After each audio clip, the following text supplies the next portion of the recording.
Yes.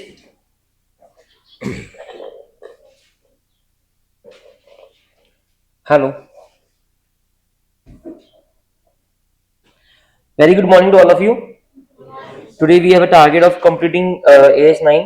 We are almost done to complete this very AS. सारे concept हमारे हो चुके हैं, सिर्फ एक दो कंसेप्ट हमारे बचे जो हमको देखना है. ठीक है, तो हेलो हेलो. तो एक दो कंसेप्ट अपने को देखना है, बस वो देखेंगे. अच्छे अच्छे क्वेश्चन है वो देखेंगे. एग्जाम लेवल पे क्वेश्चंस होते हैं इसमें. जितने भी क्वेश्चन में क्वेश्चंस है ये सारे एग्जाम में पूछ सकते हैं. जनरली इसी पैटर्न के क्वेश्चन एग्जाम में आएंगे, लेकिन इसमें नए क्वेश्चन बन सकते हैं. ठीक है, जैसे AS5 में बन सकते हैं. आप देख रहे रोज कल शाम का आंसर डाल दिया ना मैंने. ठीक है, तो आप देख रहे क्वेश्चन रोज डिफरेंट है, बट कहीं ना कहीं बेस लाइन सेम है ना. तो बस यही ICI में होगा. हमारी जीत कब होगी कि हम उस क्वेश्चन को सही तरीके से समझ पाए. That's the whole logic of it. ठीक है, उसके बाद में एक चीज और कि in regards to the timing of the class थोड़ा सा मेरा ऑब्जर्वेशन है कि again we are getting late. कुछ बच्चे हैं यहाँ पे 7-8 बच्चे तो 6:45 के पहले आ जाते हैं. ठीक है, और कुछ बच्चे हैं जो पहले जल्दी आते थे अब लेट आ रहे हैं. मेरा सबसे एक रिक्वेस्ट है, मैं नहीं चाहता कि मैं गेट वेट बंद करूं या वैसा कुछ करूं, है ना. We don't want that all stuff to happen. ठीक है, हम अभी एक ऐसी एज में आ गए हैं जब अपने को गेट बंद करने का जरूरत नहीं पड़ना चाहिए, क्योंकि हम ही खुद के लिए कर रहे हैं. ठीक है, हम भी आ ही रहे पढ़ाने के लिए, है ना. तो रिपोर्टिंग टाइम 6:45 का दिया है. ठीक है, अगर बारिश है तो सभी के लिए बारिश है, धूप है तो सभी के लिए धूप है. ठीक है, तो अपने अपने हिसाब से एवरीबॉडी हैज टू एंश्योर कि वो 6:45 शार्प क्लास में आ जाए. ये मेरा रिक्वेस्ट है. कारण क्या है कि अब सीन वो नहीं रहेगा कि लेक्चर यूट्यूब पे डालेंगे और लाइव आपको या लेक्चर डल जा रहे हैं. पॉसिबली आपको लेक्चर एक दिन या 2 दिन लेट डलेंगे. ठीक है, तो अगर वो 1-2 दिन लेट डलेंगे तो आप खुद सोचो कि आप अगर आज एब्सेंट हो और कल का कंसेप्ट चालू है तो आप कैसे कोप अप करोगे. ठीक है, और अगर आप अपने फ्रेंड से समझने की गुजारिश भी रखोगे तो दो बातें होगी, या तो उसके पास टाइम नहीं होगा या हम आपको दूसरा को समझा देगा. पॉसिबल है, उसका पहले ही रिवीजन हुआ है. ठीक है, तो हमको इंश्योर करना है कि वो नौबत तक हम पहुंचे ही ना, क्योंकि ऐसा नहीं होगा कि आपको बहुत क्विकली लेक्चर्स मिलते जाएंगे. ठीक है, तो मैं नहीं चाहता कि, क्योंकि ये मैंने पहले ऐसी रखा था फरमाइश कि अपन लेक्चर अभी 9 बजे लेक्चर हुआ कि 9:15 बजे बच्चों को लेक्चर मिल जाना चाहिए. लेकिन और मेरे को एसोसिएशन की तरफ से, एमस्क्योर की तरफ से उस चीज को लेके एक हिंड्रेंस था, बट मैंने वो कन्विंस किया कि इंटर में मेरा पूरा गाइडेंस रहेगा तो मैं जैसा बोलूंगा उस हिसाब से चलना पड़ेगा. तो मैंने अपना गुजारिश पे, अपने फोर्स पे वो रखा. लेकिन आज मेरे को लग रहा है कि शायद मेरे पे बैकफायर हो रहा हो. And now the other faculties in एमस्क्योर are again saying me and convincing कि सर देखो आपको बोला था. और मेरे को ऐसा लग रहा है कि कुछ लोग उसका डिसएडवांटेज उठा रहे हैं कि सवेरे नींद नहीं खुली या एनीथिंग लाइक दैट. तो चलो ठीक है, जान दो, मैं रिकॉर्डेड बैकअप देख लूंगा. तो मैंने कल उनसे वो चीज एग्री करी कि yes, I think I was wrong in that part, क्योंकि हर बच्चा सेम नहीं होता. तो वो चीजें अगर आपके दिमाग में होंगी कि मैं आज नहीं आऊंगी तो मैं लेक्चर देख लूंगी, तो आई डोंट थिंक वो उतना वर्क करने वाला है. क्योंकि हम यूट्यूब पे डालते तो लाइव होता है, फटाफट होता है. लेकिन जब यूट्यूब पे नहीं डलता है तो उस चीज को टाइम लगता है. ठीक है, क्लास में जाएगा, एडिटिंग होगा, ये होगा वो होगा, उसको 10 चीजें होती है, तो लाइव नहीं होगा. वो सिर्फ तब अवेलेबल रहेगा जब कभी फ्यूचर में आपको देखना है, कोई चीज आपको वापस रिविजिट करनी है, वैसा कुछ है तो उसके लिए. तो ये छोटा सा इन्फॉर्मेशन मेरे को देना था. ठीक है, तो जो भी लोग कंसिस्टेंटली एब्सेंट है या जिनकी ज्यादा छुट्टी है उनको बैकअप नहीं मिलेगा, मैं पहले ही बोल रहा हूँ. ठीक है, जो one of a while absent है किसी कारणवश, जैसे कल अदिति थी, आस्था थी, जो लोग नॉर्मली प्रेजेंट होते हैं, तो मैं डेफिनेटली उनको backup as early as possible arrange करके दूंगा. लेकिन जो कंसिस्टेंटली एब्सेंट रह रहे हैं, एक दिन आएंगे, 2 दिन नहीं आएंगे, 2 दिन आएंगे, एक दिन नहीं आएंगे, तो I am literally worried about that. ठीक है, और दूसरा टाइमिंग, प्लीज एंश्योर करो टाइमिंग. अभी तक टाइमिंग स्मूथ है, इसके लिए अपन एएस को बहुत अच्छी स्पीड में आगे चला पा रहे हैं विदाउट कॉम्प्रोमाइजिंग द इफेक्टिवनेस.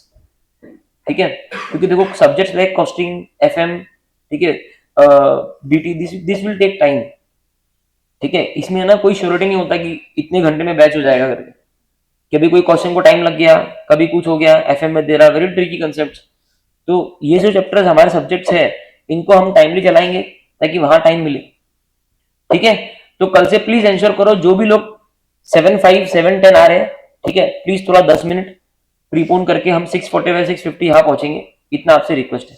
चलो स्टार्ट करें, ठीक है। पूरी क्वेश्चन बैंक तैयार है, नथिंग वियर्ड ऑफ इट। हम लोग हमारे नोट्स में थे, ठीक है, AS9। चलो फटाफट आज अपने को थोड़ा जल्दी क्लास क्लोज करना है, तो आप लोगों का साथ लगेगा। ये हमने लिख दिया था, ठीक है। अभी एक सेल और रीपरचेज वाला अपना कंसेप्ट है, इसको पहले डिस्कस कर लेते हैं, ठीक है। अभी होता क्या है, सबका कॉन्सेंट्रेशन, ठीक है। अभी होता क्या है, ये कंसेप्ट बहुत ही प्यारा कंसेप्ट है, और इस कंसेप्ट को लेके CFNL में एक बहुत ही बेहतरीन चैप्टर भी है, इसका नाम है फाइनेंशियल इंस्ट्रूमेंट। पहले ये कंसेप्ट को समझेंगे, और इसका कुछ थोड़ा बहुत अंश हमको आएगा AS नंबर 19 में, लीजेस वाले में, ठीक है, जिसको हम लोग बोलते हैं सेल एंड लीज बैक। वैसा ही ये है सेल एंड रीपरचेज। क्या बोलता है? इस कंसेप्ट को समझने के लिए अपने को हार्डली 5 मिनट लगेंगे, लेकिन कॉन्सेंट्रेशन 500% लगेगा, क्योंकि जिसके समझ में नहीं आया उसको जिंदगी भर कभी समझ में नहीं आएगा। तो मैं रिक्वेस्ट करूंगा, किसी की भी समझ में नहीं आया तो हाथ ऊपर करके पूछना, आपके कारण शायद क्लास का दूसरी बार रिवीजन हो जाएगा, ठीक है। क्या मतलब है साई श्यामा, सेल और रीपरचेज, ये दो शब्दों से आप क्या समझ पा रहे हो? बेचेंगे, बोलो बोलो, ज्यादा कि बिना मिनीटर बोलो, सही बोल रहे हो, ठीक है। काइंड ऑफ थोड़ा सा सही है, थोड़ा हल्का सा गलत हो गया।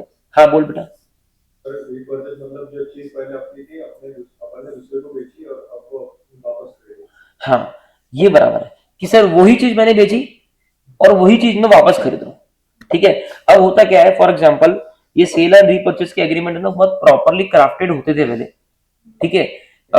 उनको रेवेन्यू के रंग में ढालने के लिए, उनको रेवेन्यू के रंग में ढालने के लिए, लेकिन सरकार ने उसको बहुत जल्दी पकड़ लिया, और बहुत सालों सालों से एक कंसेप्ट आया है सेल एंड रीपरचेज।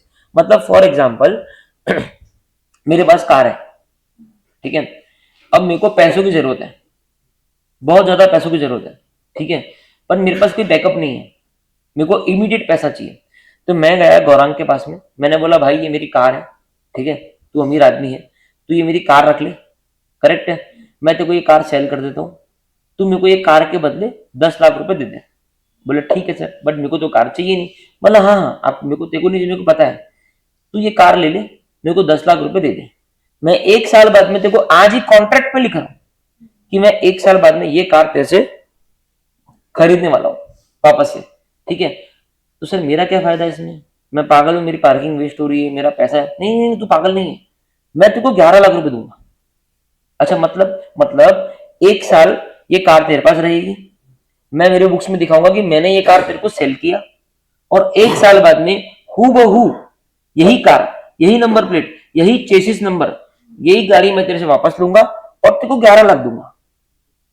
अच्छा तो सर मेरा फायदा 1 लाख है? यस, तेरा फायदा 1 लाख, ठीक है। वहीं से कोई बुद्धिमान व्यक्ति गुजर रहा था, तो वो व्यक्ति ने बोला कि या तो आप बेवकूफ हो या सरकार बेवकूफ है। बोले क्यों?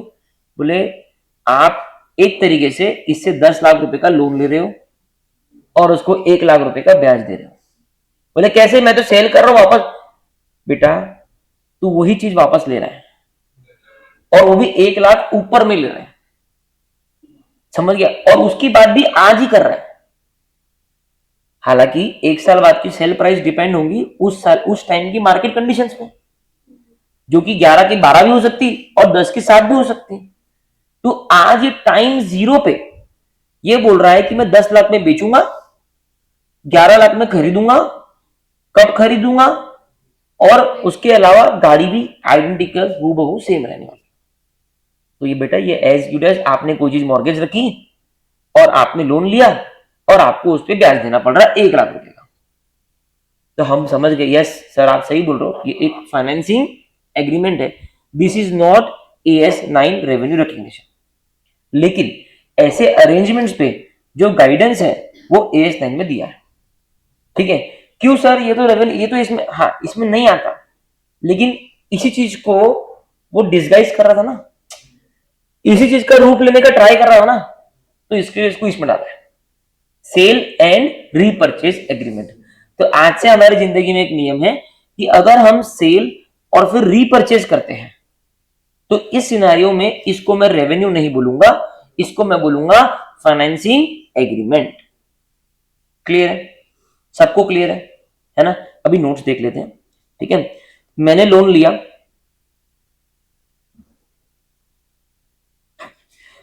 लिया, ठीक है, मैंने 10 लाख रुपए दिए, है ना, और बिल्डिंग सेल करी 1 अप्रैल को, और मैंने वापस से रीपरचेज कर ली सेम बिल्डिंग 1 साल बाद में। सबको दिख रहा है ना? हाँ। कितनी मिली? 11 लाख में।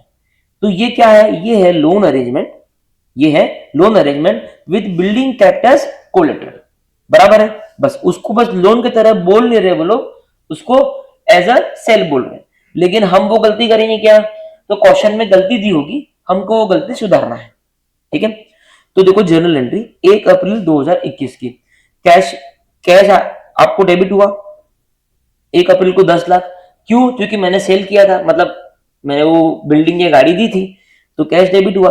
लेकिन यहाँ पे नॉर्मली टू सेल्स लिखना चाहिए था, लेकिन क्योंकि हम ये नेचर समझ चुके हैं, हमको पता चल गया कि ये मिस्टेक क्या हो रही थी, तो हमने सेल के बजाय इसको लोन टेकन लिखा, क्योंकि आइडियली तो वो लोन ही है ना एक तरीके से। तो कैश मेरे बैंक में आ गया और मेरी लाइबिलिटी बैलेंस शीट में 10 लाख की लोन खड़ी होगी गौरांग के नाम की। उसके बाद में देखो 31 मार्च अगले साल, है ना, मतलब इस साल का अंत, तो अब मेरे को इंटरेस्ट P&L में डालना पड़ेगा खर्चा।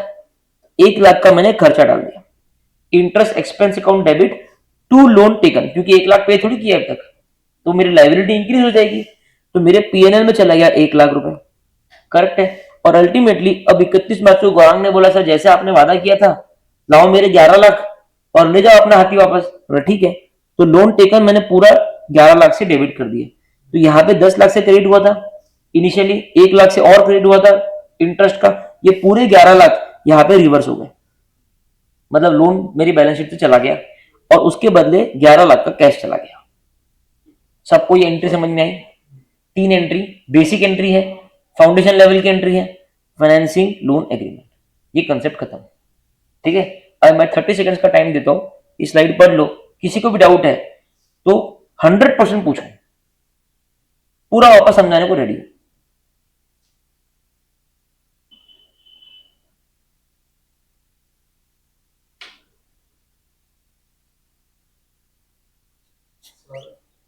इस केस में जो भी एसेट का अगेंस्ट लोन लिया आपने तो वो तो अपनी बैलेंस शीट में दिखेगा। कौन सा एसेट? कोई भी अगर नहीं बेटा, उसमें बैलेंस शीट में दिखेगा, क्योंकि वो एक्चुअली सेल ही है ना।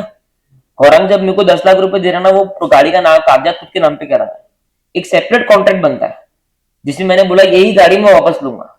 ठीक है, लेकिन मैं तो इनिशियली सेल कर रहा हूं उसको, नहीं तो यहाँ पे आता ही नहीं था ना वो, नहीं तो फिर डाउट ही क्रिएट नहीं होता था। नहीं तो हम डे 1 से उसको फाइनेंसिंग एग्रीमेंट ही बोलते थे, उसको हम सेल और रीपरचेज इसलिए बोल रहे हैं क्योंकि एक्चुअली सेल हो रहा है, प्रॉपर्टी ट्रांसफर हो रही है। ठीक है, रिस्क और रिवॉर्ड ट्रांसफर है, मतलब गौरांग जी घर पे गाड़ी पड़ी है, गौरांग जी गाड़ी के ऊपर बिजली गिर गई तो गौरांग रिस्पॉन्सिबल है, रिस्क और रिवॉर्ड ट्रांसफर सब कुछ हो रहा है। सेल वो है लेकिन वो डिस्गाइज्ड सेल है। ठीक है, वो है एक फाइनेंसिंग अरेंजमेंट, तो इसका कॉन्ट्रैक्ट अलग बनता है।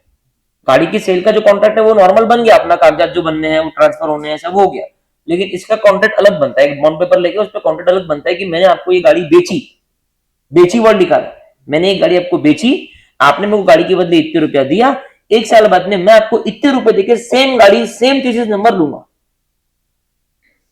और कोई डाउट? इजी है? ठीक है,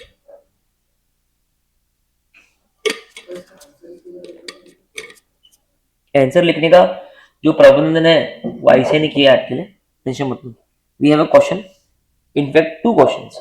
ठीक है, चलो ट्रेड डिस्काउंट पे आ जाओ नेक्स्ट टॉपिक पे। ठीक है, भाई हार्डली 5-10 मिनट लगेंगे कंसेप्ट पूरे खत्म करने के लिए, सबका ध्यान दो बस। ठीक है, मैं कुछ भी लिखवा रहा नहीं, कुछ भी नहीं, बस अपन concept pure to pure discuss कर रहे हैं। अब आता हूं मैं ट्रेड डिस्काउंट। अब ये 2 चीजें ना, जिन लोगों ने जीएसटी किया उन लोगों को शायद पहले से पता होगी, ये 2 चीजें बहुत बहुत क्रूशियल है, 2 थिंग्स वेरी वेरी क्रूशियल। ठीक है। अच्छा, आपने कौन कल कौन कौन कौन कौन एब्सेंट था? एक दो, बस। आपने बैकअप देखा? ठीक है, मतलब आपका लाइव है ना अभी पूरा? आपने मैडम? वेरी गुड, ठीक है। चलो, तो सॉरी, वापस आता हूं मैं। तो दो तरह के डिस्काउंट होते हैं। एक होता है ट्रेड डिस्काउंट। क्या होता है? एक होता है कैश डिस्काउंट। क्या होता है? ये कंसेप्ट एकदम ध्यान से समझना, ये जीएसटी में भी काम आएगा और लाइफ में हर जगह पे काम आएगा। अभी ट्रेड डिस्काउंट का मतलब क्या है कि हम बोलते हैं कि एक कपड़े की दुकान है ना, वहां पे सेल चालू है, flat 20% off, no conditions apply. No conditions apply मतलब कोई कंडीशन नहीं है कि इतने से ऊपर माल खरीदेगा तो होगा, ये होगा तो वो होगा, ये सेगमेंट का खरीदेगा तो, कुछ भी नहीं। शॉप में एंटर किया, कुछ भी ले, 20% लागू है। बराबर है? अभी हम सब शॉप में गए, हमने खरीदी किया, ठीक है, सबने पर हेड 1000 रुपीज की खरीदी की, ठीक है। जो बिल बनाने वाला है, ठीक है, उसके बाद में हम सामान लेके गए, तो वो अपनी बुक्स में जैसा बिल बनाएगा, वो बिल कैसा बनाएगा? 1000 रुपए माइनस 200 रुपए, 800 रुपए। तो वो अपनी रेवेन्यू बुक करेगा 800 रुपए। कितने में? तो एक कंसेप्ट ये है कि ट्रेड डिस्काउंट जो है, कौन सा, वो हर बार रेवेन्यू से डिडक्ट होके दिखना चाहिए। किससे? रेवेन्यू से डिडक्ट होके दिखना चाहिए। मतलब आप रेवेन्यू को 1000 नहीं दिखा सकते। सर क्यों? क्योंकि देख बेटा, ये ट्रेड डिस्काउंट तूने पूरे भारत में 140 करोड़ को दिया है। जो तेरी दुकान पे आएगा वो ट्रेड डिस्काउंट के लिए लागू है। अमीर गरीब, ठीक है, कोई भी कास्ट का हो, कौन से भी स्टेट का हो, कुछ भी हो, उसको 20% लागू है। मतलब क्या मैं कहूं कि एक्चुअली तेरा सेल प्राइस 800 ही था, तूने उसको 1000 बनाया और 20% का डिस्काउंट का एक ढोंग रचा। बराबर है? करेक्ट है ना? तो वो ढोंग तू मार्केटिंग के लिए रच, अकाउंटिंग के लिए हमें मतलब नहीं है। हमको पता है तेरी रियल रेवेन्यू 800 रुपए की है। Am I clear? एकदम क्लियर, ठीक है। क्रेडिट डिस्काउंट कभी भी आएगा और लाइफ में कंफ्यूजन है तो ये एग्जांपल दिमाग में ला लेना कि आप कपड़े खरीदने गए और आपको 20% फ्लैट डिस्काउंट मिल रहा है, तो एक्चुअली दुकानदार का प्राइस 800 ही है, उसने आपको ट्रिक करने के लिए उसको 1000 किया और बोला मैं 20% डिस्काउंट दे रहा हूं। क्लियर है? यहां तक कोई डाउट? तो मैं पता है इसको प्यार से क्या बोलता हूं? ऐसा डिस्काउंट बोलो जो पूरे भारत को मिलेगा, जो पूरे भारत को मिलेगा। बराबर है? बहुत बार नायका में इधर उधर अलग अलग जो ऑनलाइन स्टोर्स है वहां पे सेल चलते हैं, ठीक है। They don't park it as a discount, they reduce revenue, they book the sale at the reduced price because that particular discount is available to entire India. Clear है ना? अब इसमें दूसरा भाई है इसका, ये दोनों भाई बहन है। ये है कैश डिस्काउंट। कैश डिस्काउंट में प्रॉब्लम क्या है? कैश डिस्काउंट का मतलब ये होता है कि आप अगर मेरे से खरीदी कर रहे हो, ठीक है, आप अगर कैश में खरीदी कर रहे हो तो बिकॉज आपका कोई डेटर नहीं है, बिकॉज मेरे को आपसे पैसे लेने को टाइम नहीं लगेगा, बिकॉज आप इमीडिएटली मेरे को पूरा कैश दे रहे हो, तो मैं आपको दूसरों से ऊपर एडिशनली एक 2% का या 1% का सीडी दूंगा। क्या दूंगा? मतलब कैश डिस्काउंट। अब बात को समझना, जनरली ये बहुत चलता है डीलरशिप जोन में। किधर? तो फॉर एग्जांपल हम बात करते हैं खंडेलवाल होंडा शोरूम की, ठीक है। अब आपको पता है कि वो लोग होंडा कंपनी से दे परचेज व्हीकल्स। कौन? खंडेलवाल होंडा डीलरशिप, ठीक है। तो उन्होंने 100 एक्टिवा ली, ठीक है, उसके बाद में 100 वो होंडा शाइन ली, ठीक है, 100 वो होंडा सीबीआर ली, ऐसा इन्होंने 300 क्वांटिटी ले ली। अब क्या होता है, जो मेन कंपनी होती है होंडा, वो बोलती है कि अगर तुम होंडा शाइन ले रहे हो, ठीक है, कोई भी डीलर भारत में होंडा शाइन ले रहा है, तो अगर वो दिवाली के पीरियड में होंडा शाइन हमसे खरीद रहा है, डीलर खरीद रहा है, तो सबको हम लोग डिस्काउंट देंगे which is equal to 10% off the MRP of Honda Shine, ठीक है। अब ये डिस्काउंट तो सबको अवेलेबल है, सारे डीलर्स को अवेलेबल है अगर वो within the time frame खरीदते हैं। It's just like a sale, ठीक है। तो ये तो हो गया आपका टीडी, ट्रेड डिस्काउंट, कोई दिक्कत नहीं, सबको अवेलेबल है। उसने एक और चीज लिखी, ओवर एंड अबव जो भी आपने मेरे से परचेज किया, नॉर्मली डीलरशिप मॉडल में 2 महीने का साइट चलता है। कितना? 2 महीने का, क्योंकि इतना पैसा कंपनी अपना डीलर इमीडिएटली पे नहीं कर सकता, तो कंपनी उसको क्या बोलती है, ठीक है 2 महीने बाद पे कर, है ना, क्योंकि 2 महीने में क्या होगा, ये गाड़ियां बिकेगी, तो एटलीस्ट 40-50% गाड़ियां बिक जाएगी, तो कम से कम उससे जो पैसा खड़ा होगा वो हम कंपनी को पे कर सकते हैं, करेक्ट। इसके लिए कंपनी 2 महीने का साइड देती है। अब कोई दूसरा डीलर है, वो बोले 300 गाड़ी, 100 एक्टिवा, 100 शाइन, 100 सीबीआर हमको दे दो। होंडा कंपनी को बोल दिया, कंपनी ने भेज दी, उसको जो ट्रेड डिस्काउंट अवेलेबल था होंडा शाइन पे वो भी उसने ले लिया, सब हो गया, ठीक है। कंपनी ने उसको बोला सर आप 2 महीने बाद में पे कर दो। हाँ क्यों नहीं सर, कंपनी का पॉलिसी आप 2 महीने बाद में। 2 महीने वो मैंने छोड़, अपन धनवान आदमी है, कितना है अभी लेके जा। तो वो बोला ठीक है यार बढ़िया है, एकदम सही बोल रहे सर यार। तो उसने अपने बॉस से बात किया, बोले ये सर आप पे कर सकते हो। मैं तो पागल दिख रहा हूँ, मैं अगर पे कर रहा हूँ तो कुछ डिस्काउंट तो दे भाई, देखो सारा पैसा आज पे कर रहा हूँ ना, नहीं तो मैं ये पैसा लगाता बैंक में, 2 महीने का बैच कमाता और फिर तेरे को देता। यार बात तो सही है, समझ रहे क्या, गणित समझ रहे क्या। तो वो कंपनी वाले ने क्या बोला, सर आपकी बात सही है, अगर आप पूरा पैसा आज पे कर रहे हो तो हम आपको एडिशनली 2% का कैश डिस्काउंट देंगे। क्या उत्तर देंगे? This discount is available when the payment is done entirely in cash at time 0। Now this discount is not available for, it is available for the person who wants to avail it. Correct है ना।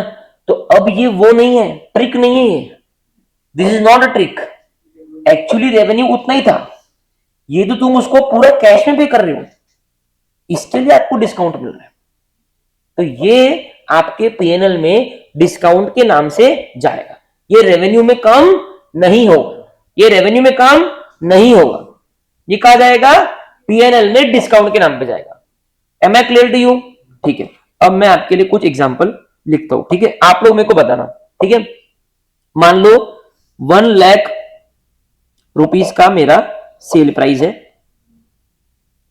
ठीक है, and trade discount was 25% and 1 lakh rupees का मेरा revenue है, मतलब cell है, sale price, और 25% का मेरा टीडी है, ट्रेड डिस्काउंट। बताओ मैं बुक्स पे रेवेन्यू क्या अमाउंट बुक करूंगा, क्या अमाउंट बुक करूंगा?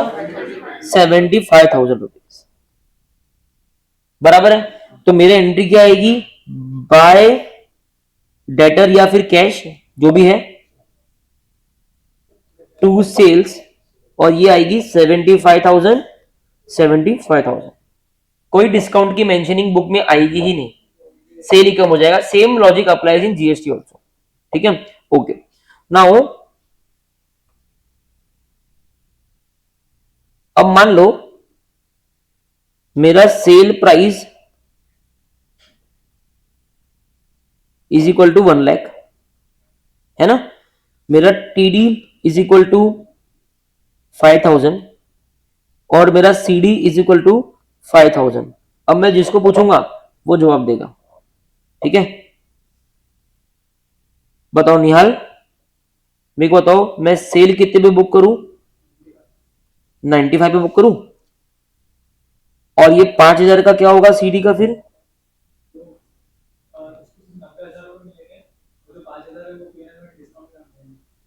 5,000 पीएनएल में डिस्काउंट के नाम से जाएंगे। तो निहाल के हिसाब से अगर बात करी जाए तो सर एंट्री ये होगी कि आपकी सेल हुई है बाय कैश, आपको कितना मिला, 90,000 मिला, क्योंकि 10,000 का डिस्काउंट चला गया, है ना। फिर जाएगा बाय पीएनएल डिस्काउंट खर्चा 5,000 का, और सर टू सेल्स 95,000। सबको क्लियर है? एकदम क्लियर है, ठीक है, एंट्री प्रोसेस पूरा क्लियर है, ठीक है। तो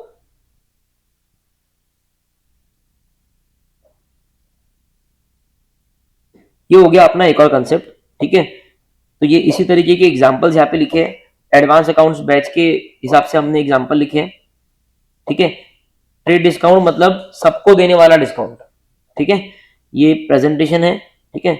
उसके बाद में ये कैश डिस्काउंट, नेट पेमेंट, ठीक है। आप चाहिए ना तो ये प्रेजेंटेशन ना बना के, जो मैंने अभी लाख रुपए का एग्जांपल दिया ना, वैसा बना लो और नीचे दोनों की जनरल एंट्री लिख दो पैरेलली, बेस्ट।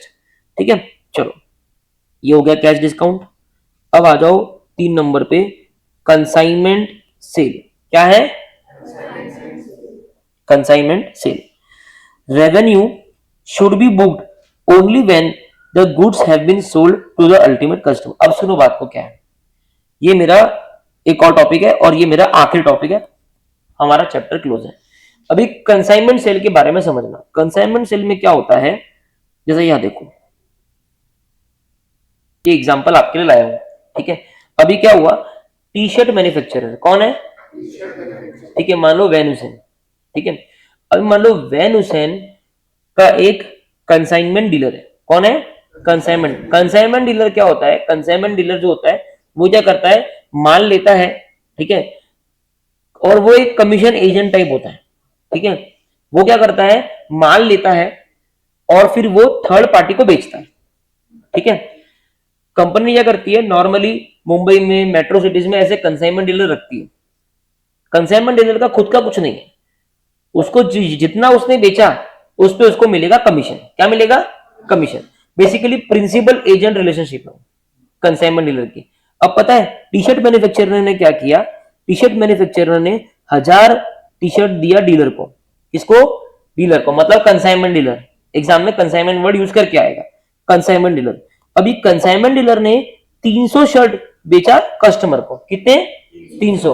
अब आप बताओ ये टी शर्ट मैन्युफैक्चरर जो है इसके लिए सेल 1000 शर्ट टी शर्ट हुआ या 300 टी शर्ट हुआ? 300 इसके लिए हुआ, क्योंकि सर ये तो एजेंट है ना, इस ये प्रिंसिपल नहीं है, ये तो कंसाइनमेंट डीलर है, ये तो सिर्फ दलाल है। इसके पास जो टी शर्ट अनसोल्ड रह जाएगी वो ही आपको वापस दे देगा।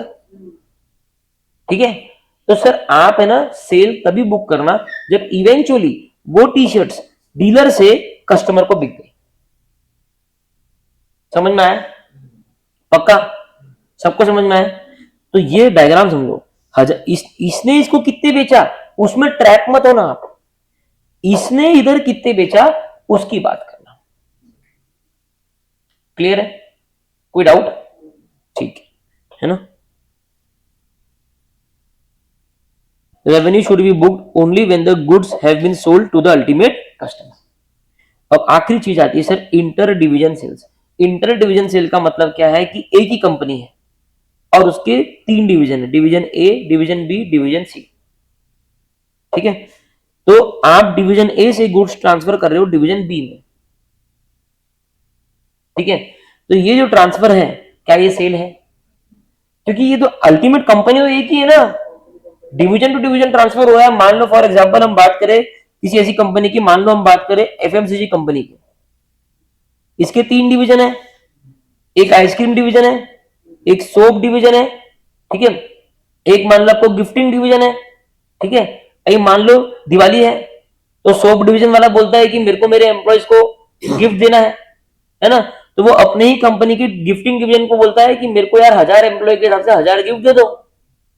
इसने इसको सेल कर दिया, इसने अपनी बुक्स में सेल बता दिया। अरे डिवीजन की बुक्स बनती है, आप पढ़ोगे ब्रांच अकाउंटिंग, डिवीजन की बुक बनती है। ठीक है, लेकिन अल्टीमेटली ये पूरी कंपनी के लिए क्या ये सेल है? Inter division transfer are not sale, these are just transfer between the department of the same company. आप खुद को सेल कर सकते क्या? मेरे ये जेब में 1000 रुपए है, मैंने उठा के यहां लग गया, तो मैंने बोला मम्मी 1000 रुपए कमाई हूं, ऐसा होता है क्या? ठीक है, चलो अब आ जाओ क्यूबी के ऊपर।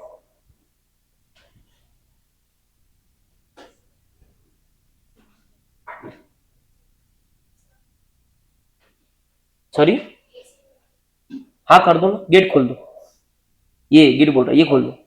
मैं क्या बोल रहा, अच्छा पहले ना उसकी वीडियो निकाल लो, ये लो, तो ये खत्म होता काम। कहां से थे अपन? हाँ लो भाई, फोटो वीडियो ले लो अच्छे से, ले लिया सबने? चलो ठीक है, नीचे आ दो, यहां ले लो ट्रेड डिस्काउंट, ये हो गया आपका कंसाइनमेंट और इंटर डिवीजन सेल्स। ठीक है, आज का क्लास बहुत ही सरल है, बहुत ही सरल है। ठीक है, आज आपको होमवर्क मिलने वाला है। ठीक है, तो हम कुछ क्वेश्चंस क्लास में करेंगे और कुछ क्वेश्चन होमवर्क करेंगे। सर क्यों? क्योंकि हमने नोटिस किया है कि एक पैटर्न है आईसीआई का और वो उस पैटर्न पे क्वेश्चंस पूछ रहा है, तो वो पैटर्न मैं क्लास में भी कराऊंगा और आपको होमवर्क भी दूंगा, और वो सारे होमवर्क रहेंगे THW, ठीक है। वो इसके लिए रहेंगे क्योंकि मैं चाहता हूं कि घर पे जाके आप खुद का दिमाग भी लगा लें, और हाईएस्ट चांसेस है कि ये 9 कंसेप्ट के ऊपर ही आपको क्वेश्चन आए। और बहुत बुरी हालत हो गई तो 4 अलग अलग 1 2 3 4 आएंगे, 4 में से 3 तो इनके ही रहेंगे, एक खादा कोई अटपटा रहेगा, उसका 1 मार्क का वेटेज। समझ रहे क्या? Play smart. चलो अभी फटाफट आ जाऊं, हम कहा थे? क्वेश्चन नंबर 12 हो गया, 13 हुआ क्या? हाँ चलो आ जाओ। चलो 13 है टॉप टैंकर्स। एकदम ध्यान से पढ़ना, ध्यान से समझना, क्योंकि ऐसा क्वेश्चन नीचे रहेगा जो होमवर्क रहेगा, ठीक है। कंसेप्ट एकदम ध्यान से समझना, ओके ठीक है। टॉम टैंकर्स जो है ये एंगेज्ड है मैन्युफैक्चरिंग ऑफ लेदर शूज, ठीक है। They provide you the following information on for the year 24-25। मेरी ना एक बहुत हैबिट बचपन बचपन सीए से रही है, जब से मैं पढ़ाई कर रहा हूँ, ठीक है, कि मैं ना ये जो ऊपर का लिखा होता है ना, इसको आराम से पढ़ता हूँ, ठीक है। वो ब्लेसिंग इन डिस्गाइज मेरी हैबिट बन गई थी, लेकिन मेरे को उसका बहुत फायदा हुआ, क्योंकि इंटर तो ठीक है, इंटर में भी है, फाइनल में maximum trick they do is in this, not this. And then you say sir ये तो लिखा ही नहीं था। कितने बार ऐसा होता है, लोग कैबिन में आते हैं और मैं दिखाता हूं कि ये पढ़ो। There was one question of DT, ठीक है, ये समझाना आपको जरूरी है। The question was in the test, ठीक है, and it was regarding set off, ठीक है। नाउ इन दैट क्वेश्चन ऊपर अलग फाइनेंशियल चालू है, ठीक है, यहाँ पे नीचे इंफॉर्मेशन दी है सेट ऑफ की, ठीक है। और वो जब सेट ऑफ की इंफॉर्मेशन दी है तो उसमें एक पर्टिकुलर इनकम है, इनकम फ्रॉम स्पेसिफाइड बिजनेस। तो अगर आपने उस साल का, जिस साल में वो इनकम हुई है या लॉस हुआ है, जो भी है, जिस साल में वो लॉस हुआ है, उस साल का जो रिटर्न ऑफ इनकम भरते हैं ना ITR, अगर वो आपने लेट भरा तो आप वो इनकम को, वो लॉस को कैरी नहीं कर सकते, वो लॉस को कैरी नहीं कर सकते, ये प्रोविजन है, ठीक है। वो क्वेश्चन में क्या हुआ कि ऊपर एक साल चालू था और वो साल में हमारी इनकम फ्रॉम स्पेसिफाइड बिजनेस थी, यहां पे नीचे पिछले के पिछले साल का इंफॉर्मेशन दिया था, बाकायदा लिखा था, और बोला था वो साल में लॉस है, ठीक है, और वो साल का जो रिटर्न है वो लेट फाइल हुआ था, ठीक है। कम से कम 3 लोग मेरे पास में आए और वो क्वेश्चन अभी चेंज किया था, ठीक है, थोड़ा ट्रिक करने के लिए। कम से कम 3 लोग, अच्छे लोग, ऐसे वो ये नहीं बोल सकते कि चलो इससे तो कोई उम्मीद ही नहीं है, मेरे पास में आए और मेरे को बोले सर ये आंसर रॉन्ग है डायरेक्ट। बोला हाँ हो सकता, बताओ क्यों रॉन्ग है? बोले सर ये जो लॉस है ना ये सेट ऑफ नहीं करा हुआ। मतलब क्यों नहीं? सर इस साल आपकी इनकम हुई स्पेसिफाइड बिजनेस से, मानते हो? मतलब मानता हूं। सर आपका पिछले साल का लॉस हुआ, मानते हो? मतलब मानता हूं। तो सर वो सेट ऑफ होना चाहिए ना। एक स्टूडेंट का डाउट ये था, बचे हुए 2 का डाउट क्या था कि इसी साल इनकम है, इसी साल लॉस है, तो नेट करके क्यों नहीं दिखाया? आपने इनकम ले लिया गलती से सर, आपने लॉस नहीं लिया। मैंने सबकी गुहार सुनी, ठीक है। फिर मैंने बोला अब मैं आपको एक और मौका देता हूं, आप क्वेश्चन अच्छे से पढ़ो। और पढ़ने के बाद में जो केबिन के बाहर चला गया उसको मैं कुछ भी नहीं बोलूंगा। उन्होंने तीनों ने पढ़ा वापस से दोबारा, तीनों में से किसी को चश्मा नहीं था, और उसके बाद में भी वहीं पे खड़े रहे। उनका बोलना है नहीं सर आंसर गलत है। पहले तो वो आपस में एक दूसरे को समझा रहे कि ये लॉस ये साल का नहीं उस साल का है। मैं बोला यार ये चल क्या रहा है, मेरे को इधर आने वाला, तुमको ये दिख नहीं रहा साल कि ये साल यहाँ पे लिखा है 23-24। तो वो तीनों मौन थे 10 सेकंड तक। मतलब तुमको ये नहीं दिख रहा है 24-25 लिखा है? तुमको ये क्लिक नहीं हो रहा कि ये साल अलग है, ये साल अलग है? तुमको ये क्लिक नहीं हो रहा कि ये जो पिछला साल है वहां पे रिटर्न भरा हुआ नहीं है? अच्छा ऊपर लिखा था कि return was filled on time, कहां पे? ये मार्जिन में यहां पे, ठीक है, ठीक है। तो बोले सर देखो ना ऊपर लिखा। मैं बोला ये पॉइंट के लिए स्पेसिफिकली लिखा है कि उस साल का रिटर्न लेट फाइल किया था। बोले हाँ सर। अब मेरे को बताओ इसमें आईसीआई की गलती कि पढ़ाने वाले की गलती, किसकी गलती? आपको नहीं पढ़ना है, हम क्या करें? पूरा डेटा क्वेश्चन में लिखा होता है, जिम्मेदार नागरिक बनो, क्वेश्चन को पढ़ो। बच्चे क्या करते हैं, इसको तो पढ़ते ही नहीं, वो सोचते ठीक है ना लेदर का, हमको क्या लेदर, अरे भाई करना है, आगे इंफॉर्मेशन हो सकती है, काय का बिजनेस समझना, काय का बिजनेस उसका कौन से साल का है वो समझो, फिर आगे बढ़ो ना। समझा ना? ये एक उदाहरण दिया मैंने कि ऐसी गलतियां बच्चे करते हैं पढ़ने में, तो आपको क्वेश्चन पढ़ना, इसके लिए मैं आपने देखो 10-15 दिन का जो भी अपने लेक्चर हुए, मेरा पूरा जोर सिर्फ क्वेश्चन रीडिंग पे रहता है, ठीक है। ऑन 31 दिसंबर 2024, ठीक है, मतलब इसी साल में हुई बात, ठीक है। 24-25 मतलब 1 अप्रैल 2024 से लेके 31 मार्च 2025, इसके बीच में आ गया दिसंबर, ठीक है। Shoes worth ₹3,20,000 were sent to Mohan Shoes for sale on consignment basis.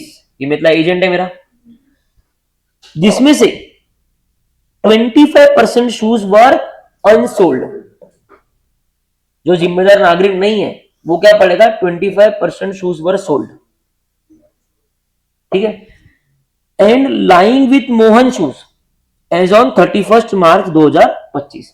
अब बताइए कि टॉम टैंकर्स अपनी बुक में रेवेन्यू क्या बुक करेगा, पूरा 3,20,000 करेगा या 3,20,000 का 75% करेगा और 25% नहीं करेगा? समझ में आ रहा? 75% करेगा।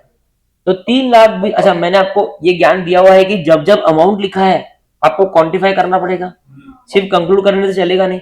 तो हम क्या लिखेंगे अपनी भाषा में, देखो ये एएस की इंग्लिश में ज्यादा घुसना नहीं, ठीक है, ये पराई इंग्लिश है, अपनी भाषा में खुद की इंग्लिश है।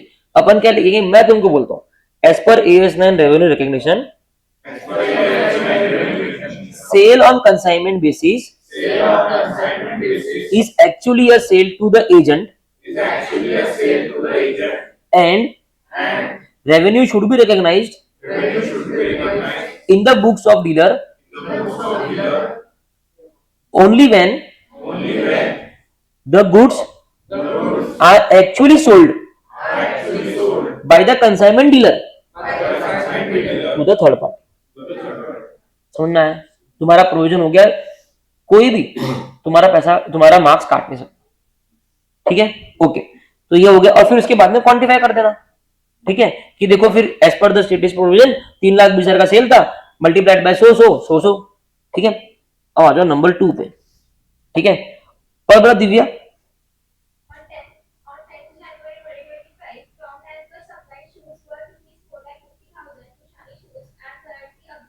करंटली नहीं, कॉन्करेंटली,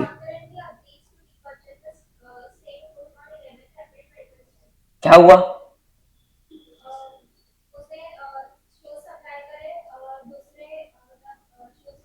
हाँ हाँ हाँ, तो ये क्या है? हाँ, तो इसको क्या बोलते हैं अपन? इसको बोलते हैं अपन फाइनेंसिंग एग्रीमेंट। क्या बोलते हैं? Financing agreement. एक बार सिर्फ नंबर 2 का आंसर पढ़ेंगे पहले, बहुत छोटा सा आंसर, ये बार बार आएगा, आंसर सिर्फ 2 लाइन का होता है इसका। देखो मेरे पीछे बोलना, for such transactions that are in substance of financing agreement, substance over form, तो बोल रहा है इन सब्सटेंस, तो ये फाइनेंसिंग एग्रीमेंट है। The resulting cash inflow is not revenue and should not be recognized as revenue in year 24-25. Hence, sale of 4,50,000 rupees to Shani shoes should not be recognized as revenue. खत्म। इतना प्यार से आपको लिख देना है, कोई थ्योरी नहीं, कुछ नहीं, कुछ नहीं। आगे जितने भी ऐसे क्वेश्चन रहेंगे 3 लाइन का आंसर है इसका, ठीक है, ओके। समर्थ तुम पढ़ेंगे तीसरा। On 21st March 2025, shoes worth 1,60,000 were sold to Shine, but due to deformation of their showroom being underway, on the request, shoes were delivered on 12th April 2025. You are required to advise the accountant on wrong tankers, wrong tenants, where amount is to be recognized as revenue 2024-2025. ठीक है, बताइए पूरी class को क्या हुआ यहाँ पे और क्या ट्रीटमेंट रहेगा? सर जो 21st मार्च को उसने शूज 160 के सोल्ड करे थे, रिफर्बिशिंग से वो शोरूम में, हाँ और वो 12th अप्रैल को उसने डिलीवर कर दी। हाँ, तो सेल ऑन अप्रूवल हो गई। सेल ऑन क्या करूं मैं, क्या कंसेप्ट क्या है पहले ये बता। हाँ सोच ले, सब लोग सोच लो, सोच कंसेप्ट क्या है, और अपने अपने मन में बना लो कंसेप्ट क्या है। मन में बोल दो, मेरे को मत बोलो, मन में बोल दो, और फिर तुम खुद को ही गवाह है कि तुमको सही गैस हुआ या नहीं हुआ।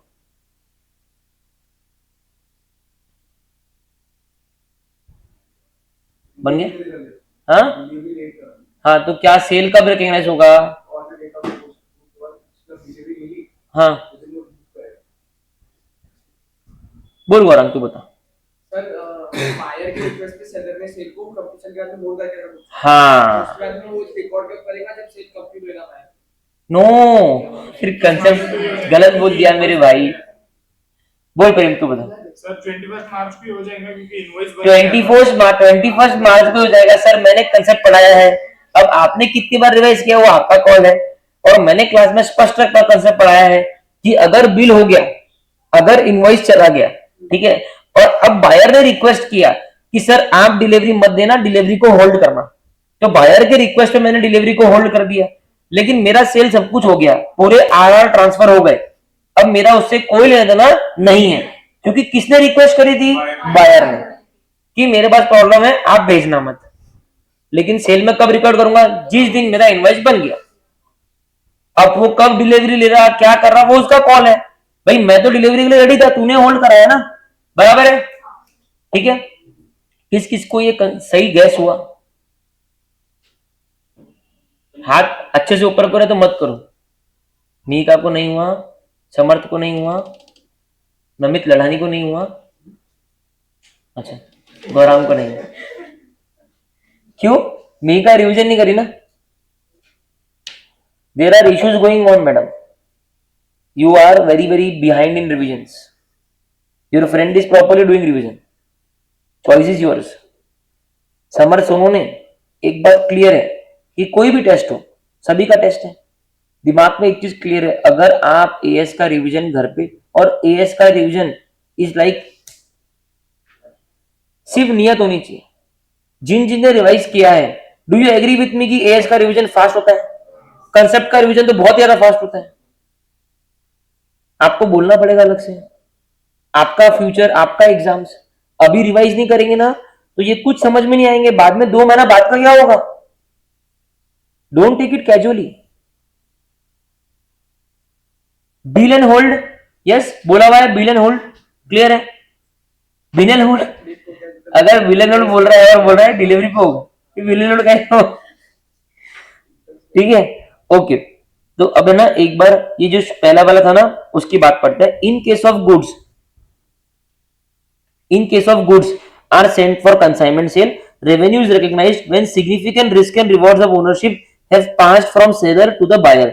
in the given case Mohan shoes is the consignee, है ना, हमने पढ़ा था ना कंसाइनमेंट अकाउंटिंग का ही फाउंडेशन में, that is an agent of tongue tenors and not the buyer, therefore RR is considered to vest with tongue tenors only till the time the sale is made to the third party by Mohan shoes, although the goods are held by Mohan shoes, hence in the year the sale will be recognized for the amount so and so to third party, that is 3 lakh 20,000 into 75%। जो मैंने line बताई ना आपको वो लिखनी है। एक चीज उसमें और ऐड कर देना कि in such a case risk and rewards in the goods will be transferred to the buyer when Mohan shoes मतलब consignee sell it to the third party and not when the principal is the consigner is sending to the consignee।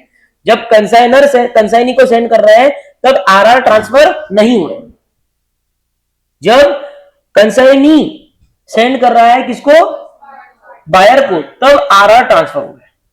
और फिर उसमें लिख देना कि consignee is just an agent of consignor, ठीक है, इसके लिए वो आरआर ट्रांसफर नहीं हो रहा। ये 2-3 लाइन उसमें ऐड कर देना, ठीक है, कंसाइनर कंसाइनी में, ठीक है, ओके। ये क्वेश्चन हो गया अपना, इसको स्टार मार्क कर दो प्लीज क्वेश्चन को, और इसकी कैटेगरी डाल दो मिक्स।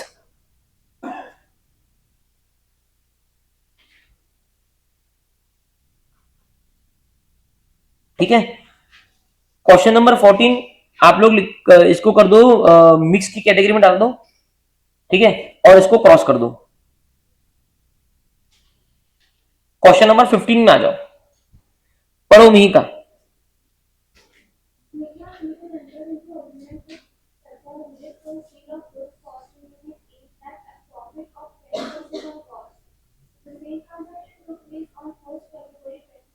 बस क्लास को एक्सप्लेन करो, यहाँ तक क्या हुआ।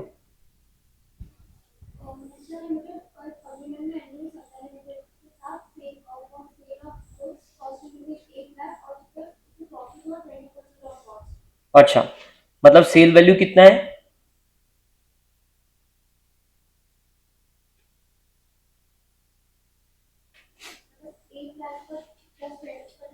ट्वेंटी परसेंट प्लस करेंगे, मतलब 9,60,000। ठीक है, और कब किया सेल?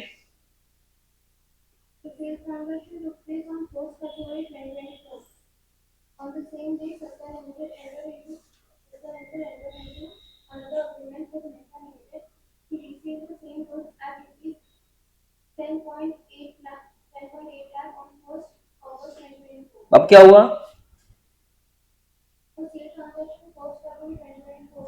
ठीक है,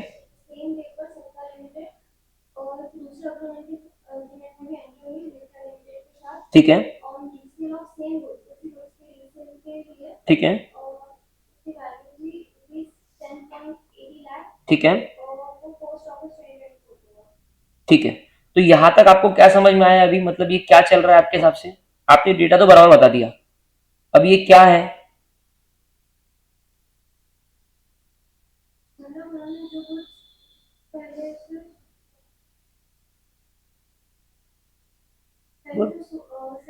बिल्कुल निडर होके बोलो, गलत बोलोगे चलेगा, बोलो।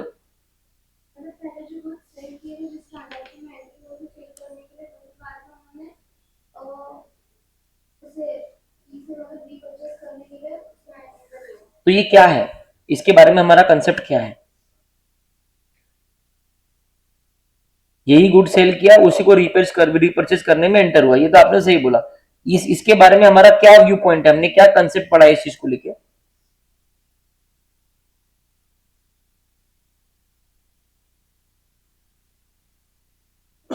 क्या पढ़ा है दिव्या? फाइनेंसिंग एग्रीमेंट है, मतलब क्या फाइनेंसिंग इसमें? ठीक है, तो क्या है फाइनेंस एग्रीमेंट कितना है इसमें?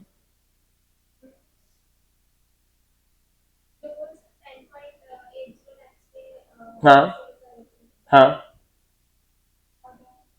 कैसे निकालोगे आप फाइनेंस का कंपोनेंट, कैसे निकालोगे?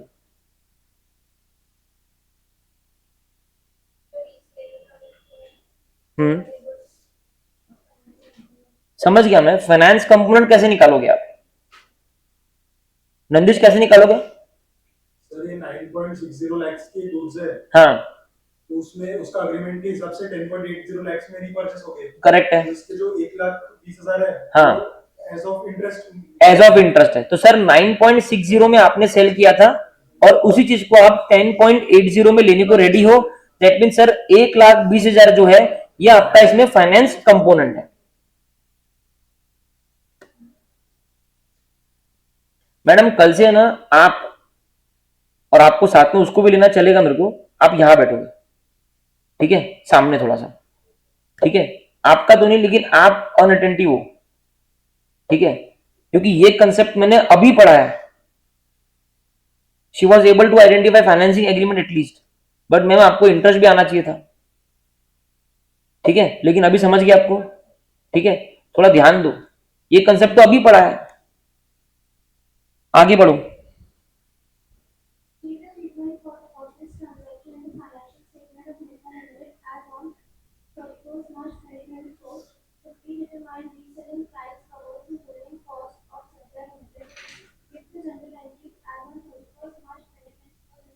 इन्होंने तो क्वेश्चन में ही बोल दिया, कंसेप्ट ही बोल दिया क्वेश्चन में, कि जो रीसेलिंग प्राइस है that covers the holding cost of Satya limited, मतलब वो आपके बदले इतना टाइम तक 4-5 महीने जो आपकी गुड्स होल्ड कर रहा है, मतलब उसका जो पैसा है, वो पैसे का जो ब्याज लग रहा है, वो कवर करता है, बोल रहे, मतलब वो चीख चीख के बोल रहा है कि मैं एक फाइनेंसिंग एग्रीमेंट हूं।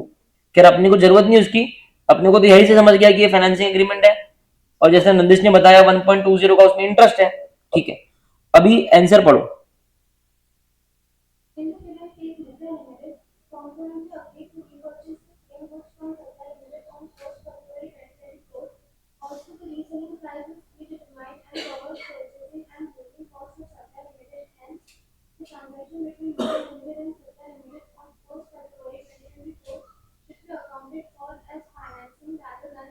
है ना?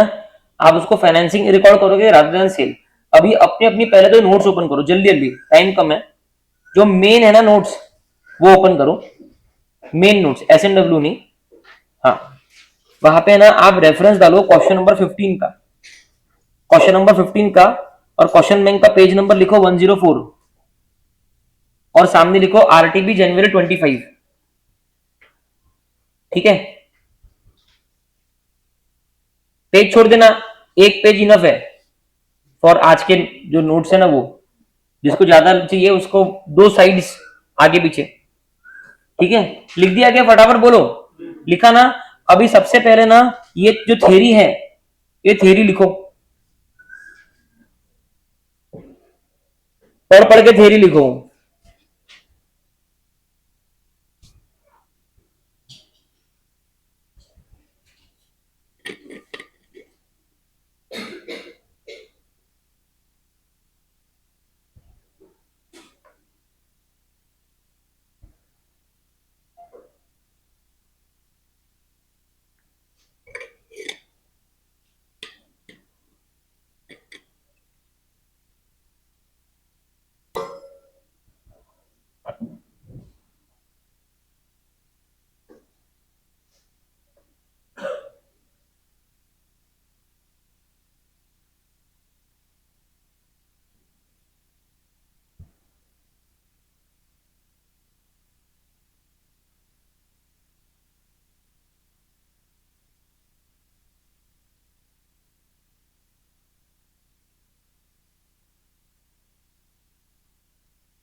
लिख लिया?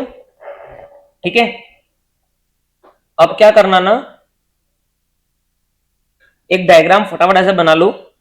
ठीक है, यहां पे लिखो, लेफ्ट में लिखो मिथ्या, M लिख दो सिर्फ M, फिर ऐसे एरो करो S, है ना, M एरो करो S, और यहां पे ऊपर डालो कितना अमाउंट था उसका, 8 lakh plus 20% is equal to 9.6 lakh. ठीक है, फिर ये S से यहां पे एरो निकालो ऐसा, है ना, और यहां पे लिखो रीपरचेज 10.80 बनाया, फिर बीच में लिखो 1.20 फाइनेंस। ऐसा डायग्राम बना लो, ऐसा ऐसा।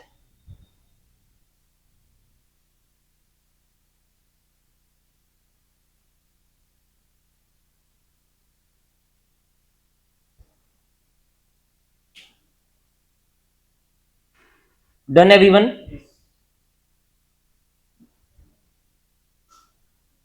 चलो, अभी जर्नल एंट्री देखो, ये जर्नल एंट्री आपका होमवर्क है, मैं आपको जर्नल एंट्री एक बार रन थ्रू करा देता हूं। ठीक है, सबसे पहले क्या हुआ, इवेंट्स देखते हैं।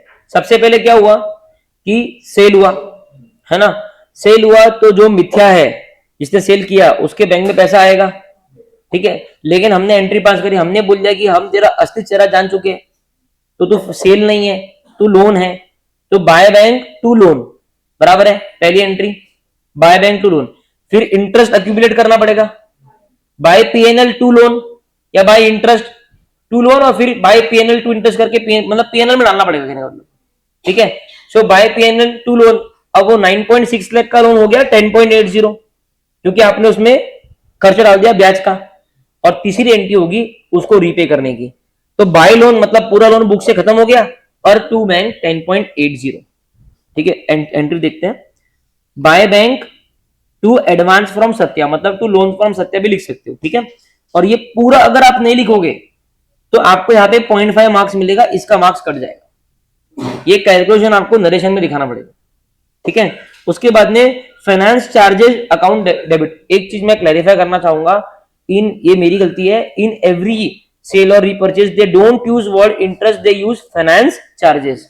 तो why we will deviate? Sir बात तो एक ही है, लेकिन जो वो कर रहे वो करो ना, फाइनेंस चार्जेस, ठीक है। टू सत्या 0.4 क्यों? क्योंकि बीच में कट ऑफ डेट आ गया, ठीक है। 31 मार्च आ गया ना बीच में, 31 मार्च का कितना है 2/6, 2 महीने का, टोटल 6 महीने का काम है ना, 2 महीना 31 मार्च में चला गया। उसके बाद में profit and loss account debit to finance charges, मैंने बोला पीएनएल में ले जाना पड़ेगा खर्चा, ठीक है। तो ये फाइनेंस चार्जेस अकाउंट 0.4 खत्म हो गया, खर्चा चला गया इवेंचुअली पीएनएल में। बस 31 मार्च की उन्होंने एंट्री पूछी आपको, तो वो तो उसकी एंट्री पास भी नहीं कर रहे, किसकी? वापस देने की, सिर्फ 31 मार्च की पास करें। लेकिन हम वापस करने की पास करेंगे तो पहले ऐड कर देंगे उसमें, 1 अगस्त मतलब 6 महीना था नहीं है, तो हम लोग ऐड कर देंगे उसमें, फेब मार्च अप्रैल मई जून जुलाई, हाँ बस 6 महीना है, बराबर है, ठीक है। तो अब 4 महीना है, अब वो 4 महीने का पहले इंटरेस्ट का एंट्री हो गया, एंट्री क्या होगा वापस से finance charges account debit to to Satya Limited, advance from Satya Limited. ये हो जाएगा आपका जो भी अमाउंट आएगा वो कितना 1.2 था ना, 0.8 आ गया, 0.8 आ गया। उसके बाद में by PNL account debit to finance charges account, तो इवेंचुअली पीएनएल में चला गया। और आखिरी में by advance from Satya Limited to bank 10.80। सबको समझ में एंट्री, ठीक है। हम लोग पूरी एंट्री पास करेंगे, क्लियर है। तो ये आपका होमवर्क है, इसकी एंट्री पास करना लिख दो आप। और आपको एंट्री पास करना है 31 मार्च की भी और अगले 31 मार्च की भी। मैं पास कराऊंगी अगले साल की, कर लेंगे ना, मैंने डिस्कस कर लिया अभी, कर लेंगे ना पास। देखो सिंपल है, फिनांस चार्जेस आप लोगों को डेबिट करना पड़ेगा, 2 साल अलग अलग बट रहे, तो टोटल 6 महीने का अरेंजमेंट था, 2 महीना ये साल में, 4 महीना ये साल में, तो 2 महीने का फाइनेंस चार्ज ये साल में। अब उसको 2/6 क्यों किया? क्योंकि 1.20 6 महीने का है, तो 2 महीने कितना 1.20 इंटू 2/6, ठीक है। Finance charges account debit to advance from Satya, और अल्टीमेटली बैंक अकाउंट क्रेडिट और एडवांस फ्रॉम सत्या डेबिट करके लोन को रीपे कर देंगे, ठीक है। यहाँ पे एडिशनली इसलिए हो रहा है क्योंकि बीच में कट ऑफ डेट आ गई। तो अब फाइनेंस चार्जेस की 2 एंट्री होगी, है ना, एक होगी 0.4 की, एक होगी 0.8 की। सबको क्लियर है? हाँ, ये एक एंट्री होगी, ऐसे ही एक और एंट्री होगी अगले साल में, वो सिर्फ हो जाएगी 0.80, क्योंकि वो क्या रहेगी 1.20 total finance charges into 4/6 is equal to 0.8। समझ में आया? ठीक है, और आपका लोन बढ़ जाएगा, ठीक है। और अल्टीमेटली आखिरी की जो रीपे की एंट्री रहेगी वो तो बहुत ही सिंपल है, आपका loan from Satya account debit हो जाएगा, ठीक है, वो हो जाएगा 10.80। सर वो तो 9.6 था, लेकिन उसमें अपन इंटरेस्ट जोड़ा ना, 9.6 से पहले 0.4 जोड़ा, फिर 0.8 जोड़ा, 10.80, बराबर है। और ये पूरा अपने को बुक से अब निकालना पड़ेगा, तो लोन होता हमारा वैसे ओरिजिनली क्रेडिट, उसको डेबिट करेंगे, और क्रेडिट क्या करेंगे बैंक अकाउंट, क्योंकि पैसा जाएगा। क्लियर है क्या? पक्का? तो ये आपका एक होमवर्क है, होमवर्क याद से लिखना, कल अपना कम से कम 15 मिनट तो होमवर्क चेकिंग में जाने वाला है, पहले ही बोल रहा हूं मैं, ठीक है। उसके बाद में नीचे आ जाओ, ये क्वेश्चन नंबर 16 जो है इसको लिख दो SNW।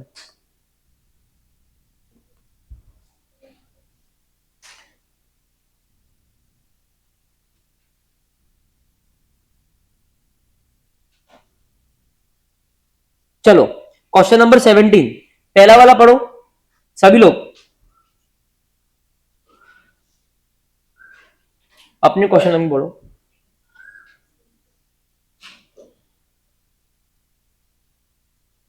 अदिति क्या है ये पहला वाला? नहीं नहीं, पहला वाला पढ़ो और बताओ क्या है फर्स्ट, ये फर्स्ट।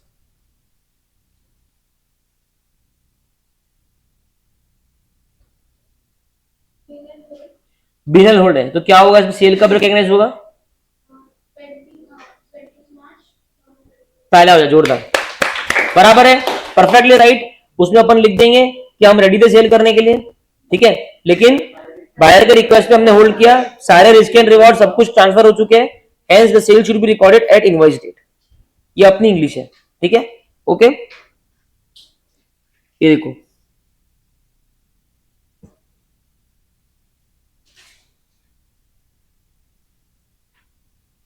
ये 1 को फटाफट SNW कर लो बोले एक बार।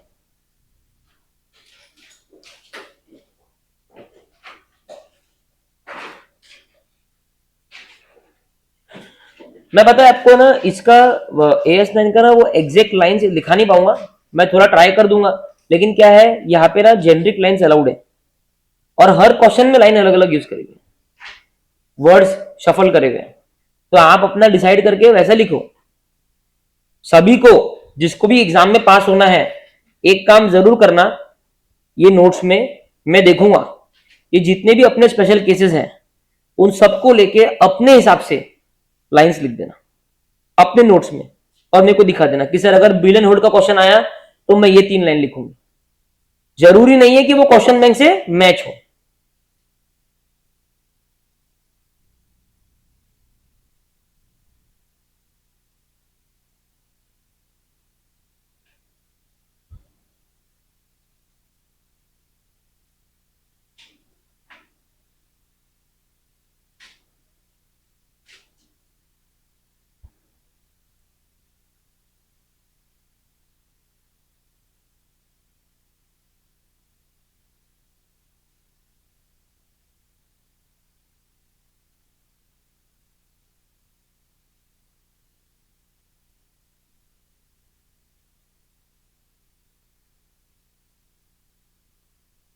अगला दिव्या बताओ, नंबर 2।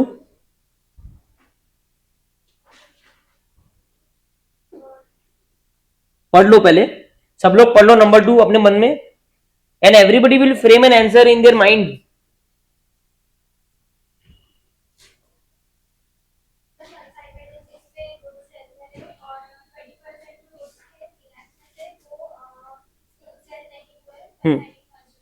मैं कितना रेवेन्यू करूंगा, कितना अमाउंट है मैडम?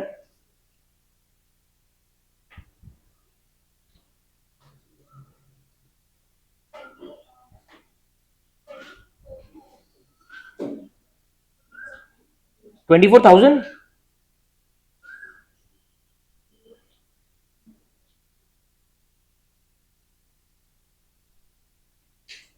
मैडम वो 3 लाख है, 30,000 नहीं है।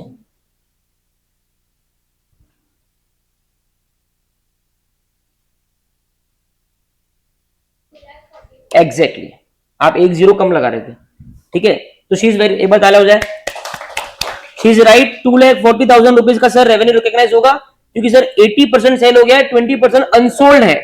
ये वर्ड ध्यान रखना, वो आपको ट्रिक कर सकते हैं बोला, ये अभी क्वेश्चन नहीं में सारे एक ही पैटर्न के हैं, एग्जाम में वो सोल्ड डाल देंगे अनसोल्ड के, ठीक है, और हम फिर वही पैटर्न समझ के 80% सेल में डाल देंगे। अगर यहाँ पे होता, अगर ये यहाँ पे वर्ड नहीं होता, अनवर्ड नहीं होता, तो आप कितना करते हैं, कितना करते हैं अमाउंट? 60,000 मैडम, 60,000 बराबर है, तो वो ध्यान रखना। चलो बताओ आज था तीसरा, सब लोग गैस करो मन में।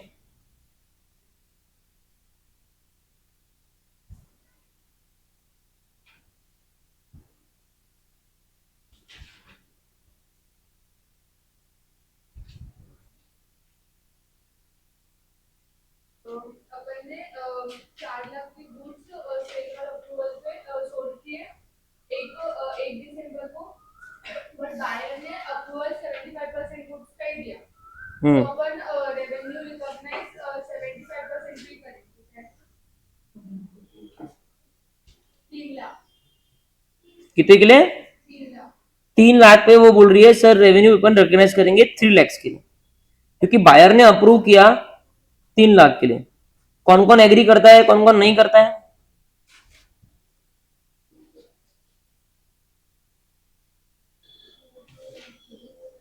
सबसे पहले ये देखो कि वो जो 3 महीने का टाइम दिया है ना वो कब एंड हो रहा है। सर 1 दिसंबर को दिया था, तो दिसंबर का 1 महीना हो गया, जनवरी का दूसरा महीना हो गया, फरवरी का तीसरा महीना हो गया, तो सर 31 मार्च 23 तक तो 3 महीना लैप्स हो गए।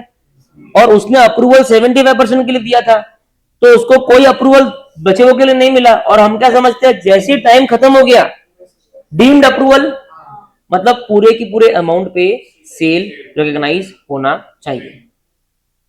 इंफॉर्मेशन काई में लिखी है, क्वेश्चन में, पढ़ना किसको है, ठीक है। आंसर पे आ जाओ।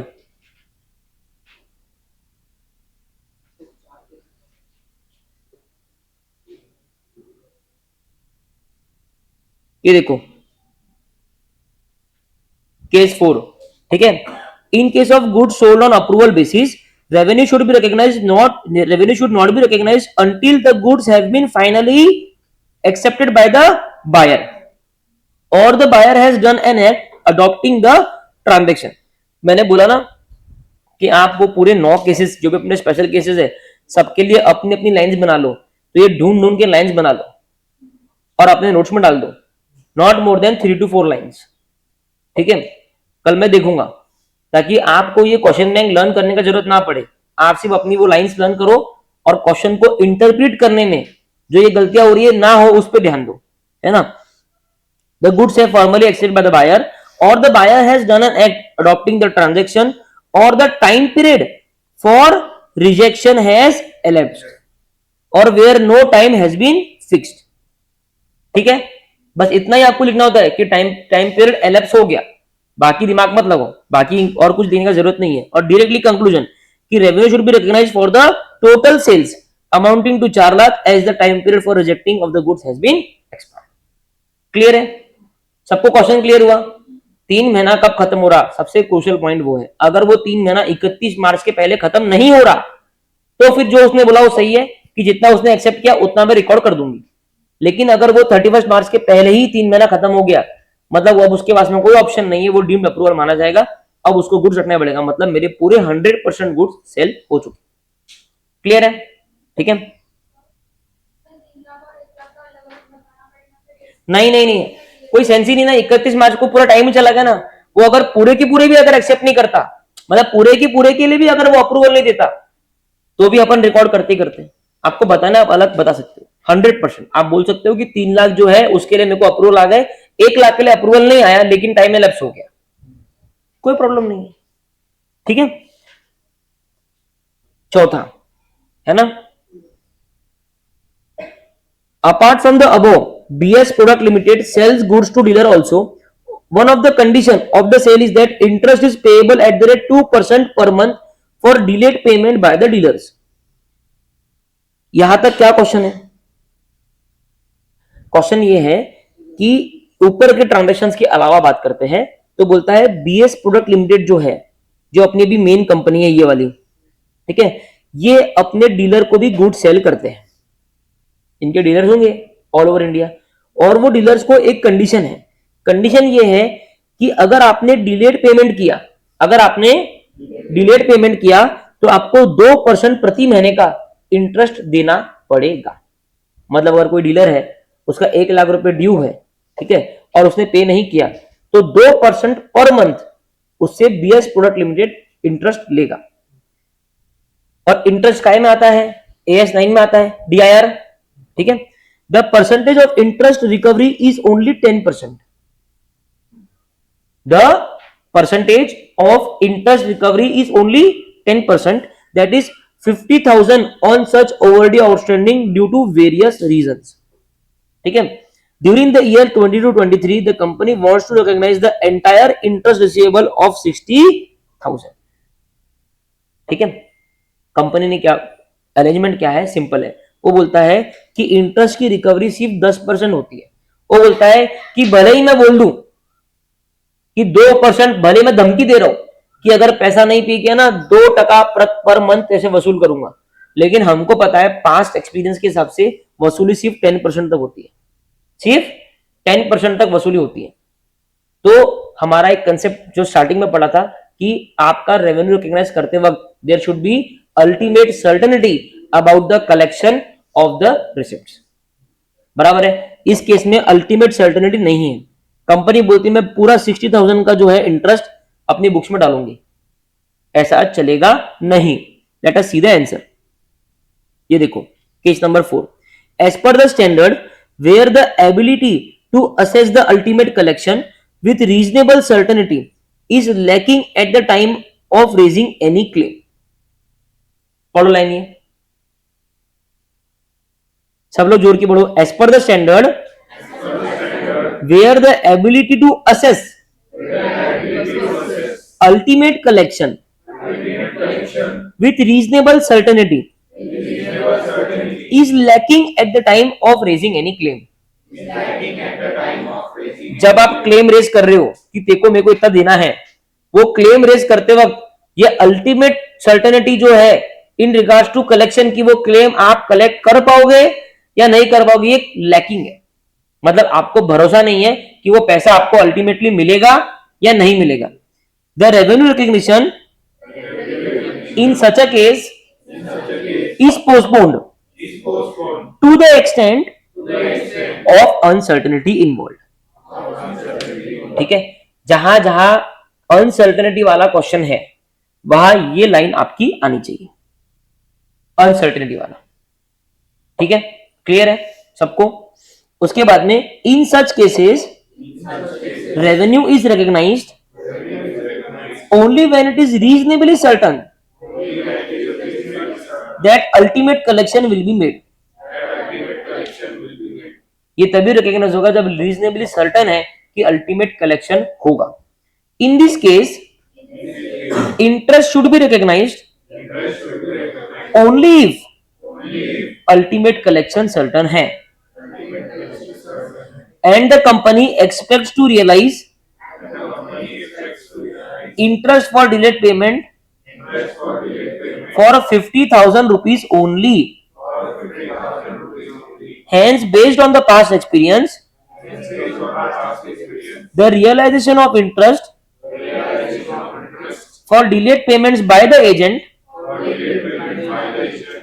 is certain only to the extent of 50,000 and not 60,000। That's it। समझ में आया। और फिर अल्टीमेटली उसने, क्योंकि चारों केस कंबाइंड थे उसके, तो उसने बता दिया कि टोटल रेवेन्यू कितनी आनी चाहिए। तीनों, तो हमने ऊपर 3 केस किए, वो तीनों की टोटल प्लस 50,000। समझ में आ गया। जितना सर्टन है उतना ही हम लोग बुक्स में लेंगे। ठीक है, तो आप क्या करोगे, आप जब आपको बिल एंड होल्ड की लाइन से समझ में आ गया सबको। बिल एंड होल्ड के आंसर अपन ने देख लिए, कंसाइनमेंट वाली लाइन अपन ने देख लिए। ठीक है, अल्टीमेट सर्टेनिटी के टाइम पे ये वाली लाइन लिख देना, वेयर द एबिलिटी से लेके तो यहां तक, ये 3 लाइन। ठीक है, हर केस की लाइन इसमें है। ये स्पून फीडिंग नहीं करूंगा मैं, आपको लिख के लाना पड़ेगा खुद से। ठीक है, किसी का डाउट है 4th केस में है तो बताओ। ठीक है, वो 10% का जो इन्होंने दिया है ना, वो थोड़ा सा वेस्ट है, मतलब वो सिर्फ एडिशनल इंफॉर्मेशन है, उसको आप इग्नोर करना। उन्होंने साफ साफ दैट इज करके लिख दिया, वो ये बताना कुछ और चाहते थे, बोल कुछ और दिया। दैट इज करके उन्होंने स्पष्ट कर दिया कि हमको 50,000 की रिकवरी की उम्मीद है और हम 60,000 करना चाहते हैं। कर सकते हैं क्या? नहीं। ये 10,000 में अनसर्टेनिटी इन्वॉल्व है। क्लियर है? पक्का एवरीबॉडी? ठीक है, इसको स्टार मार्क कर दो।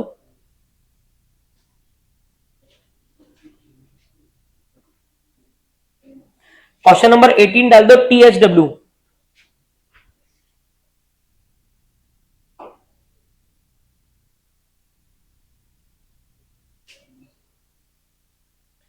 बेटा एक चीज ध्यान रखना, मैं बहुत ही क्रूशियल चीज बता रहा हूं अभी, आपका सबका फोकस चाहिए। ठीक है नमित, इसमें ना ऐसे जो क्वेश्चन है ना, यहाँ पे नीचे देखो क्या लिखा होता है, you are required to advise the accountant of BS limited with valid reasons the amount to be recognised as revenue for the year ended 31 March 2023 in above cases. ठीक है, तो इसमें है ना, जब वो ऐसा बोलता है आपको 1 2 3 तो निकालना ही है, फिर इन तीनों में आपने जो भी रेवेन्यू डिटरमाइन करी है उसका टोटल आपको लिखना है कि ये टोटल रेवेन्यू 1 2 3 मिला के टोटल रेवेन्यू जो है वो 31 मार्च 23 में आप डालोगे। ये नीचे कंक्लूड जरूर करना, हो सकता है उसके मार्क्स कट जाए। देखो इन्होंने आंसर में केस 1 केस 2 केस 3 निकाला, और यहाँ पे कंक्लूड किया। 10 टोटल रेवेन्यू 50 एक एक रिकॉर्ड होनी चाहिए। ठीक है, क्वेश्चन घर पे खुद से करके आना, खुद को अप्लाई करेंगे तभी मिस्टेक्स होंगी। अप्लाई करने के पहले AS9 के नोट्स पूरे पढ़ना ताकि एक बार रिवीजन हो जाए। चलो थैंक यू, ये हो गया। अब 9th वाला काट दो। सर क्यों कटवा रहे हो? देखो ये डिलेट पेमेंट का है, इसको लेके हम ऑलरेडी ऊपर कर चुके हैं अभी। ठीक है, इसमें तो क्वेश्चन और इजी है, इसमें अमाउंट ही नहीं दिया है। उन्होंने बोला सिर्फ 10% सर, तो वो क्या बोलता है सिर्फ 10% तक ही रिकॉर्ड करना, बचा हुआ रिकॉर्ड मत करना। ठीक है, देखो ये ओरिजिनल क्वेश्चन था, उसको कुछ बनाने का ट्राई किया लेकिन वो बना नहीं।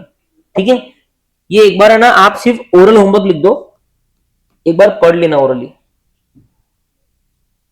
अपन ने इसका SNW लिखा क्या? डिलेट पेमेंट वाला लिखा ना?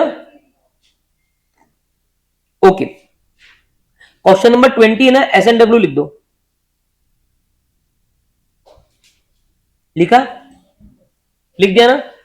ओके, अब सुनो,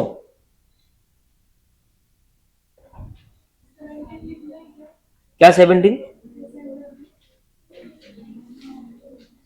नहीं 17 नहीं लिखना है, मैं 18 दे रहा हूं आपको। 17 आपको लिखना है, आप अपने प्रैक्टिस के लिए लिख सकते हो, कोई इशू नहीं है। आप 17 को ना स्टार मार्क जरूर कर दो, लेकिन हाँ मैं बोलना भूल गया आपको। बोला क्या मैंने? अच्छा, क्योंकि 18 स्टार मार्क नहीं है, 18 में 3 केस है, 17 में 4 केस है, ज्यादा कवर हो जाएगा। अच्छा चलो अभी 20 पे आ जाओगे फटाफट, ये प्योर कंसेप्ट वाला है।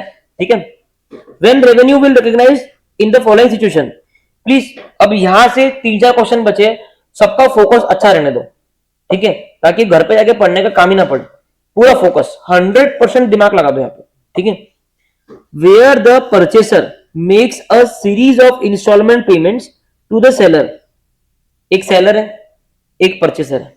ठीक है, वो क्या कर रहा? इंस्टॉलमेंट में पेमेंट कर रहा, हर महीने हजार रुपए दे रहा।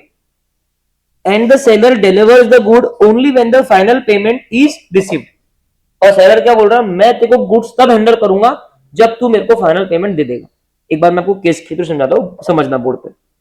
ठीक है, मान लो ये सेलर है ना, और ये बायर है, क्लियर है? और मैंने इसको समझो एक कार दी, सेलर ने कार बेची, कार है 10 लाख की, बायर बोलता है कि मैं आपको हर महीने 1-1 लाख रुपए दूंगा। सेलर बोलता है ठीक है, तू मेरे को 1 लाख रुपए देना, जब 10th मंथ में तूने मेरे को आखिरी 1 लाख रुपए दे दिया तब मैं कार तेरे को दे दूंगा। तो हर महीने उसने 1-1 लाख रुपए दिया, और कार कब गई? 10th मंथ में, बराबर है ना? ऐसा अरेंजमेंट हो सकता है। अब इस केस में मैं रेवेन्यू कब रिकॉग्नाइज करूंगा? आप इनिशियली रिकॉग्नाइज करोगे या 10th मंथ के बाद करोगे? 10th मंथ के बाद। 10th मंथ के बाद क्यों? क्योंकि आप उसको ट्रांसफर कर रहे हो 10th मंथ के बाद। अगर उसने एक भी इंस्टॉलमेंट डिफॉल्ट कर दी तो हो सकता है कि हम उसको कार ना दें, बराबर है? ये अरेंजमेंट ही वैसा है। यस, एक बार पढ़ते हैं। Revenue from sales where the purchaser makes a series of instalment payment to the seller. अच्छा, परचेसर क्यों कर रहा है सीरीज ऑफ इंस्टॉलमेंट्स?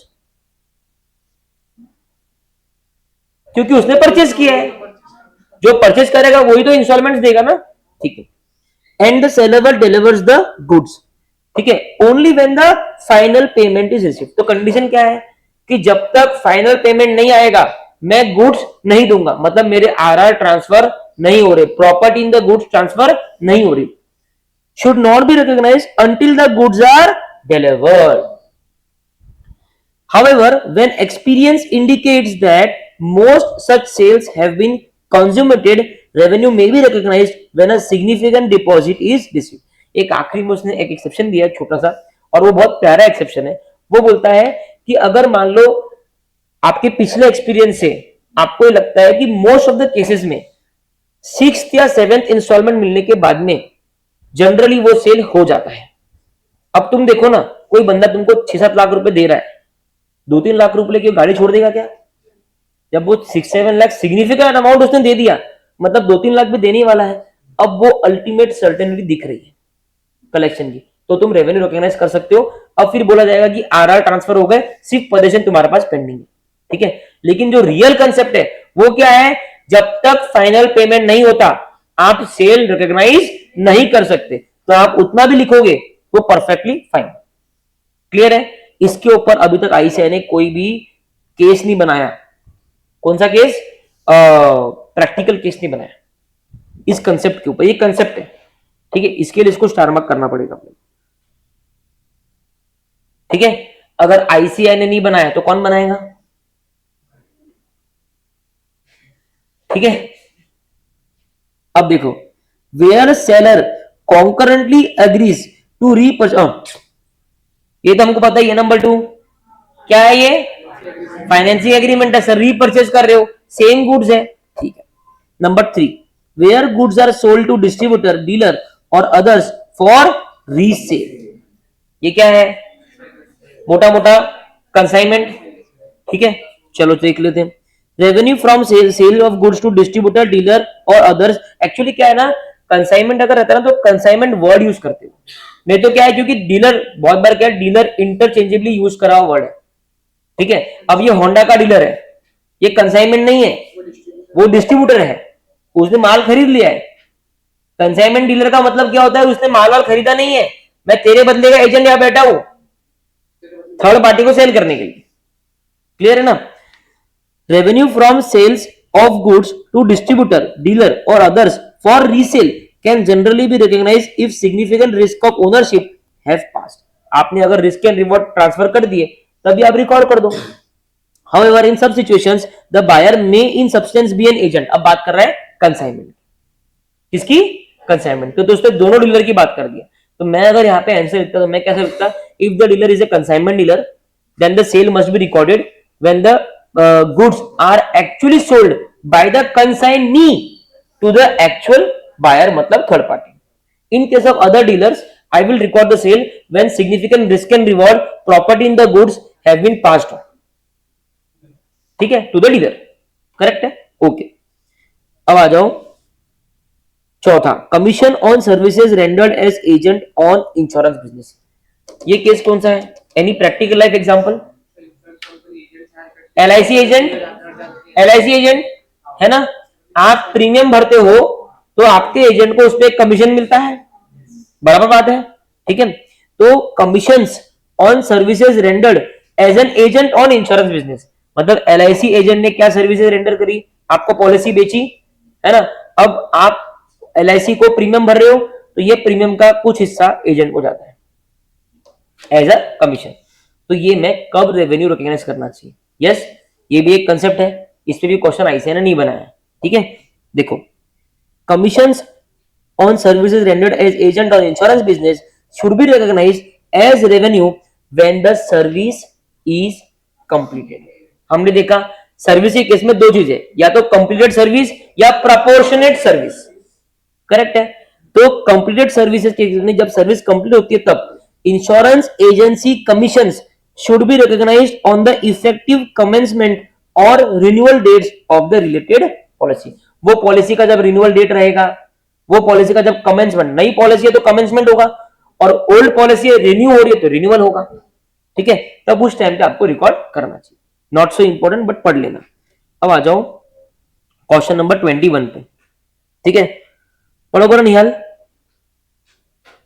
सब लोग ध्यान से पढ़ना, मैं किसको ही पूछूंगा। पढ़ो निहाल। Infrastructure company has constructed a mall, entered into agreement with tenants towards license fee, monthly rental, and variable license fee, a percentage on the turnover of the tenant on an annual basis। एक second, अभी तक क्या हुआ? एक infra company है ना, उसने बनाया मॉल। मान लो अपने आंखों के सामने एक किरा मैदान है, यह बढ़ गया बड़ा मॉल। ठीक है, मॉल बना हुआ है, वो मॉल का ओनर है, मतलब कंस्ट्रक्टर है जिसने मॉल बनाया। अब वो मॉल का ओनर बोलता है मैं दो तरीके से लीज रेंटल्स दूंगा। कितने तरीके से? एक तो मैं लूंगा फिक्स्ड, कि मैं आपसे पर मंथ 1 लाख रुपए दुकान का भाड़ा लूंगा। उसके अलावा आपने जितना सेल किया, मतलब मॉल में जो शॉप ओनर्स है जितना उन्होंने सेल किया उसका सर्टेन परसेंटेज वो भी मैं लूंगा। उसको बोलते हैं वेरिएबल पेमेंट। वेरिएबल क्यों? क्योंकि अगर सेल शून्य हुआ तो लीज रेंटल भी शून्य रहेगा। तो दो तरह के लीज रेंटल है सही शामा, एक है मंथली मतलब फिक्स्ड, कि ये तेरा सेल 0 भी हुआ तो देखो मेरे को देना पड़ेगा, है ना। और एक है वेरिएबल, कि तेरा जो सेल हुआ उसका सर्टेन परसेंटेज तेरे को मेरे को देना पड़ेगा। सर ऐसा कैसा? अलाउड है? अलाउड है, अरेंजमेंट है, तू मत लेना लीज पे, जा घर पे कहीं और ले, मेरे मॉल में आना है ना तो मैं यही लेता हूं। और नॉर्मली मॉल्स में यही होता है सर। क्यों? क्योंकि मॉल की जो रेंट होती है वो बहुत ज्यादा होती है, धंधे सर्वाइव नहीं कर पाते। तो मॉल के अरेंजमेंट नॉर्मली ऐसे होते हैं, एक फिक्स्ड रेंटल रहता है जो थोड़ा नॉर्मल रहता है, और एक परसेंटेज टर्नओवर रहता है। इसी के लिए आपने देखा होगा कोई भी चीज अगर आप मॉल से खरीदते हो तो वो नॉर्मल शॉप से थोड़ी महंगी रहती है, क्योंकि वो शॉप ओनर क्या करता है, वो अपने प्राइसेस में थोड़ा इन्फ्लेट कर देता है, क्योंकि उसको पता है परसेंटेज ऑफ टर्नओवर उसको देना पड़ेगा। ठीक है, ओके आगे। Chief Financial Officer of the company wants to account recognize license fee as income for 12 months during current year and deliver license fee as income during next year. अच्छा, oh my God, ये इतना वो है, ये बोलता है कि जो फिक्स्ड वाले पेमेंट है ना, ये वाले, आप इंग्लिश को समझना, जो सीएफओ है काय का, कंपनी का। अभी तक आपने समझ गया कि दो तरह के रेंट कौन से हैं। जो कंपनी का सीएफओ है वो बोलता है कि मैं ये जो लाइसेंस फी है ना उसको इनकम, लाइसेंस फी मतलब ये देखो, ये क्वेश्चन में दिखा लाइसेंस फी, ब्रैकेट में क्या लिखा है, मंथली रेंटल, है ना। और जो परसेंटेज टर्नओवर है उसका नाम क्या है, वेरिएबल लाइसेंस फी। एक है licence fee which is fixed, एक है variable licence fee which is variable on the turnover. वो बोल रहा है ये जो लाइसेंस फी है ये मैं 12 महीने की इनकम इसी साल में रिकॉर्ड करना चाहता हूं ड्यूरिंग द करंट ईयर। लेकिन ये जो वेरिएबल लाइसेंस फी है ये वाली, जो कि परसेंटेज ऑफ टर्नओवर है, वो बोलता है इसको मैं इनकम रिकॉग्नाइज करना चाहता हूं ड्यूरिंग द नेक्स्ट ईयर। क्यों? क्योंकि invoice is raised in the subsequent year. बोलता है ये जो वेरिएबल लाइसेंस फी का इनवॉइस है वो मैं सब्सिक्वेंट ईयर में देता हूं। सर क्यों सब्सिक्वेंट में देता हूं? क्योंकि ये जो वेरिएबल लाइसेंस फी है ये एनुअल बेसिस पे, ठीक है। तो साल खत्म होगा तब मालूम पड़ेगा टर्नओवर कितना हुआ, और फिर उसका परसेंटेज देख लेगा, मान लो 5 या 10 अप्रैल को उसका इनवॉइस जाएगा। तो बोलते हैं क्योंकि मैं वेरिएबल लाइसेंस फी का इनवॉइस 5 या 10 अप्रैल को दे रहा हूं, मतलब अगले साल दे रहा हूं, इसके लिए इसको मैं इस साल रिकॉर्ड नहीं करूंगा, अगले साल रिकॉर्ड करूंगा। ये बोल रहा है सीएफओ। फिक्स के लिए कोई प्रॉब्लम है क्या? फिक्स के लिए वो बोल रहा मैं इसी साल रिकॉर्ड करूंगा, और करना भी इसी साल चाहिए। इसलिए का रेंट जैसे जैसे महीना गुजरा रेंट पक गया, रेंट तो वैसे ही पक गया ना, महीना चालू हुआ तो रेंट पक गया, करेक्ट है। तो रेंट की इनकम जो है फिक्स्ड वाली वो तो बोले मैं रिकॉर्ड करूंगा, लेकिन जो वेरिएबल लीज रेंटल्स है which is dependent on percentage of turnover, वो बोल रहा है एनुअल बेसिस पे। ऑब्वियसली एनुअल बेसिस पे रहेगा, पूरे साल का टर्नओवर निकलेगा, फिर ये वो इन्वेस्ट बनाएगा कि देख तेरे पूरे साल का टर्नओवर 1 करोड़ है और मेरा 10% था, मतलब 10 लाख रुपए तुझे मुझे वेरिएबल लीज फीस देनी है। वो बोलता है ये कैलकुलेशन मैं कर पाऊंगा साल खत्म होने के बाद। अब तुम डिसाइड करो कि ये जो वेरिएबल लीज लाइसेंस है इसका जो ये पेमेंट है, इसका रेवेन्यू मैं इस साल रिकॉर्ड करूं या अगले साल रिकॉर्ड करूं? इस साल। उसका कारण ये है सब कुछ हो गया, जस्ट बिकॉज तेरा कैलकुलेशन बाकी है, you can not defer the revenue, ठीक है। Substance over form, everything is done, the event has happened, the साल has finished, everything is done. आपको रेवेन्यू एस्टिमेट करके रेवेन्यू डालनी होती है। आप जस्ट बिकॉज आपका कैलकुलेशन पेंडिंग है, आपका पेमेंट तो रिसीवेबल है ना, ठीक है। इवेंट हो गया, इवेंट कैसे हो गया सर? 12 महीने का सेल तो हो गया ना, सिर्फ टर्नओवर का अमाउंट ही आना बाकी है, सब हो गया। अभी सर उसका ऑब्लिगेशन पैदा हो गया पेमेंट करने का, वो भी हो गया। सर्टेनिटी भी है, अज्यूम करो सर्टेनिटी है पेमेंट मिलने की, कहीं लिखा थोड़ी क्वेश्चन में अनसर्टेनिटी है। समझ में आई बात? पक्का केस समझ में आया? ब्यूटीफुल केस, ठीक है। विडंबना ये है कि इस तरह के क्वेश्चन वो एग्जाम में पूछते नहीं। क्यों नहीं पूछते उनको मालूम, ठीक है। रिजल्ट कंट्रोल करते लोग सोचते ना कि ऐसे रिजल्ट कम नहीं, बल्कि ऐसे एग्जाम्स इजी करके बैठी है। क्यों? वो उन्हीं को मालूम। ये क्वेश्चंस बंद हो गए एग्जाम में आना। देखो आरटीबी मई 22 में आया था, एक बार तो एग्जाम में आना चाहिए था ना, एक बार भी नहीं आया, ठीक है। चलो जाने दो। तो ये ए वाला पार्ट है, पहले पढ़ते हैं, ठीक है। पढ़ निहाल। हाँ answer. AS9 on revenue recognition is mainly concerned with the timing of recognition of revenue. ये AS9 कैसे कंसर्न है? Timing of recognition of revenue, कि रेवेन्यू कब रिकॉर्ड होगी आगे, In the statement of profit and loss of an enterprise, ठीक है, the amount of revenue arising on a transaction is usually determined by agreement between the parties involved in the transaction. जो amount है revenue का वो normally कैसे determine होता है? Agreement के बेसिस पे, है ना? नहीं तो अपने को अमाउंट मालूम कैसे पड़ेगा? जैसा अभी अपन ने एग्रीमेंट पढ़ा, तो वो एग्रीमेंट के बेसिस पे अमाउंट निकलता है। बोलो। However, when uncertainties exist regarding the determination of the amount or its associated cost, these uncertainties may influence the timing of revenue recognition. बोले कभी कभी क्या है कि अनसर्टेनिटी होती है डिटर्मिनेशन ऑफ अमाउंट में, अमाउंट को डिटरमाइन करते वक्त अनसर्टेनिटी होती है, और ये अनसर्टेनिटी के कारण हो सकता है कि टाइमिंग ऑफ रेवेन्यू चेंज हो जाए। आगे Further, as per accrual concept, revenue should be recognized as and when it is accrued. Accrued concept क्या बोलता है? रेवेन्यू रिकॉग्नाइज होनी चाहिए as and when it is accrued, नहीं तो आप fundamental accounting as and when follow नहीं कर रहे। आगे That is recorded in the financial statements of the periods to which we relate. In the present जिस पीरियड के लिए वो रिलेट कर रहे हैं उस पीरियड में आपकी रेवेन्यू रिकॉग्नाइज होनी चाहिए। In the present case, monthly rental towards license fee and deliver license fee as a percentage on the turnover of the tenant दो on annual basis, go on annual basis. If the income related to common financial बोलता है दोनों ही fees, आपकी licence fees जो monthly आ रही है fixed वाली, और आपकी वेरिएबल लाइसेंस फी जो एनुअली है, ये दोनों ही लाइसेंस फी एक कॉमन फाइनेंशियल ईयर से जुड़ी हुई है। ठीक है, आगे Therefore, recognizing the fee as revenue cannot be deferred simply because the invoice is raised in subsequent period. Just because आप इनवॉइस सब्सिक्वेंट पीरियड में रेज कर रहे हो उस कारण से आप रेवेन्यू को डेफर नहीं कर सकते। Hence, it should be recognized in the financial year of approval. Correct है, hence financial year of approval में रिकॉग्नाइज होना चाहिए।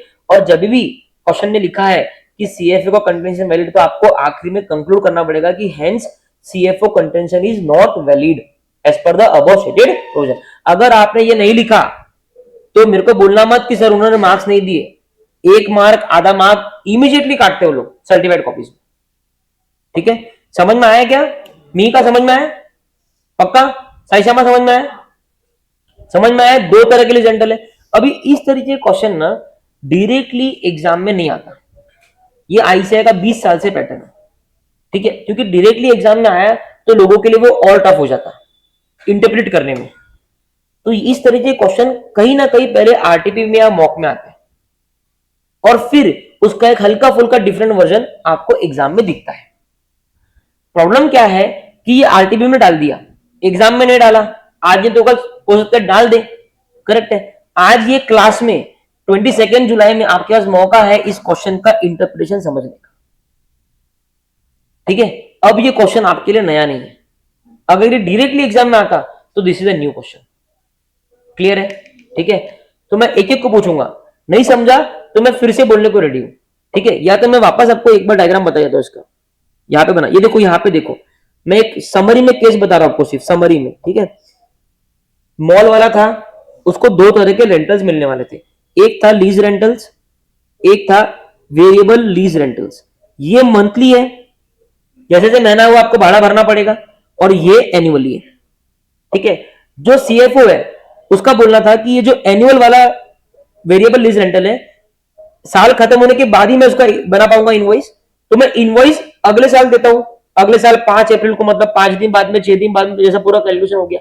तो बोल रहे इसका जो वेरिएबल वाला जो है ये मैं बोले अगले साल रिकॉर्ड करूंगा, और ये फिक्स्ड वाला है ये मैं बोले इस साल रिकॉर्ड करूंगा। ठीक है, हमारा इवेंचुअली आंसर ये है कि ये दोनों को आपको इस साल रिकॉर्ड करना पड़ेगा, बिकॉज ये दोनों कॉमन फाइनेंशियल ईयर के हैं, इनके सारे रिस्क ओनरशिप ट्रांसफर हो चुकी है, ये पूरा इवेंट हो चुका है। जस्ट बिकॉज आप उसकी अमाउंट, इनवॉइस की अमाउंट सर्टेनली गेस नहीं कर पा रहे, that doesn't allow you to defer the revenue, because if you do so you are defeating one very beautiful concept, उसका नाम है अक्रूवल। जब आपका रेवेन्यू हो गया तब आपको उसको रिकॉर्ड करना पड़ता है। क्लियर है? अब सबको क्लियर है? देखो मैं मेरे हद के ऊपर ट्राई कर रहा हूं कि मैं आपको समझाऊं। ठीक है, प्लीज एग्जाम में आ गया, टेस्ट में आ गया, गलत मत करना। ठीक है, ओके, स्टार मार्क कर दो बिना सोचे समझे। ठीक है, अब है ना, ये जो है ना, ये वाला काट दो, ये हम ऑलरेडी पढ़ चुके हैं।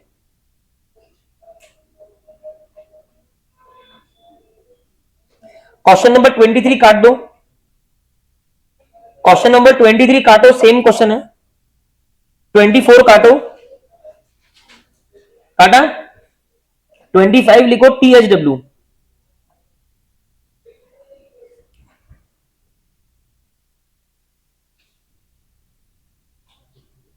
ठीक है, 25 में 4 नंबर जो क्वेश्चन है ना, 4 नंबर 25 का फोर्थ वाला स्टार मार्क कर दो। ठीक है, ये फोर्थ वाला क्वेश्चन ही इसमें नया है, इंटरेस्ट और रॉयल्टी को लेके। अभी तुम सबसे पहले एक क्वेश्चन मैंने ऊपर छोड़ा है 22 नंबर, मैं आता हूं उसके ऊपर। ठीक है, एक ही छोड़ा है ना बीच का, 22 नंबर ही छोड़ा है ना सिर्फ। आप आ जाओ 25 पे, 25 पे आ जाओ आप 4 केसेस पे, 4 नंबर केस पढ़ो मी का।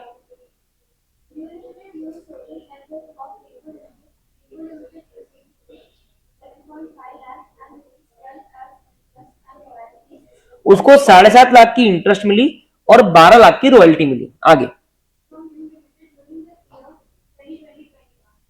ठीक है, अब इसको मैं रेवेन्यू के तौर पे कैसे रिकॉग्नाइज करूंगा वो बताना है। ठीक है, कुछ नहीं है, छोटा सा कंसेप्ट है, पढ़ना बेटा चौथा वाला।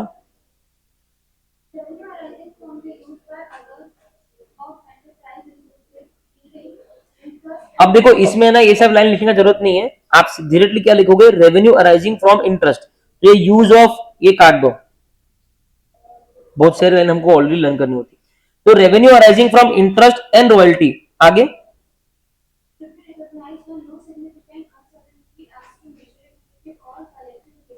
ये आप तब रिकॉग्नाइज करोगे जब कोई भी अनसर्टेनिटी नहीं है रिगार्डिंग कलेक्शन, कि इंटरेस्ट तो आ गया लेकिन मेरा कलेक्ट होगा या नहीं होगा, रॉयल्टी तो पक गई है लेकिन कलेक्ट होगी या नहीं होगी। आगे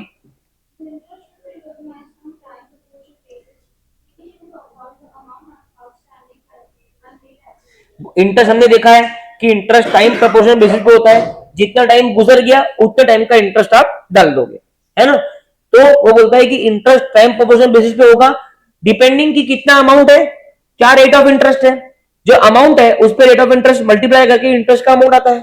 ठीक है, आगे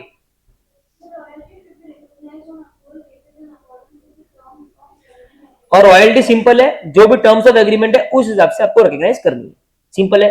रॉयल्टी इंटरेस्ट को लीजिए, कोई क्वेश्चन नहीं था, ये था तो मैंने करवा दिया, समझ में आ रहा। तो इंटरेस्ट रॉयल्टी का आप अपने कंसेप्ट में मत लिखना इसको, कंसेप्ट में क्या क्या आएगा वो सुनो। एक अपना सेल ऑफ गुड्स वाला है, उसमें 3 थे, property in the goods transfer हुई, रिस्क एंड रिवॉर्ड ट्रांसफर या डिलीवरी हो गया, करेक्ट है ना।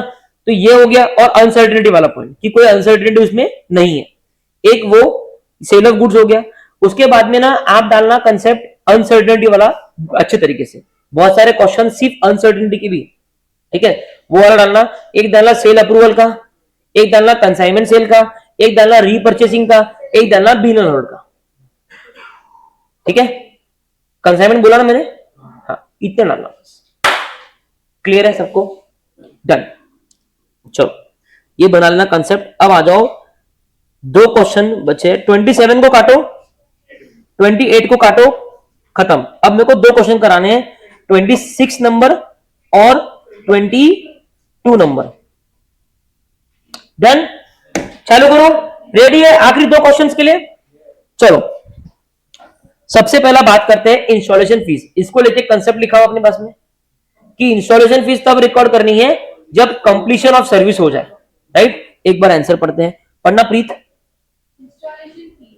In cases where installation fees are other than incidental to the sale of a product, they should be recognized as revenue only when the equipment is installed and accepted by the customer. है ना, other than incidental to the sale of goods, मतलब installation की fees हम लोग अलग से charge कर रहे हैं, है ना। एसी अगर आप कभी खरीदोगे तो एसी में बोलता है कि 35,000 का एसी है प्लस 2,000 रुपए इंस्टॉलेशन के लगेंगे, तो इसको बोलते हैं incidental to the cell.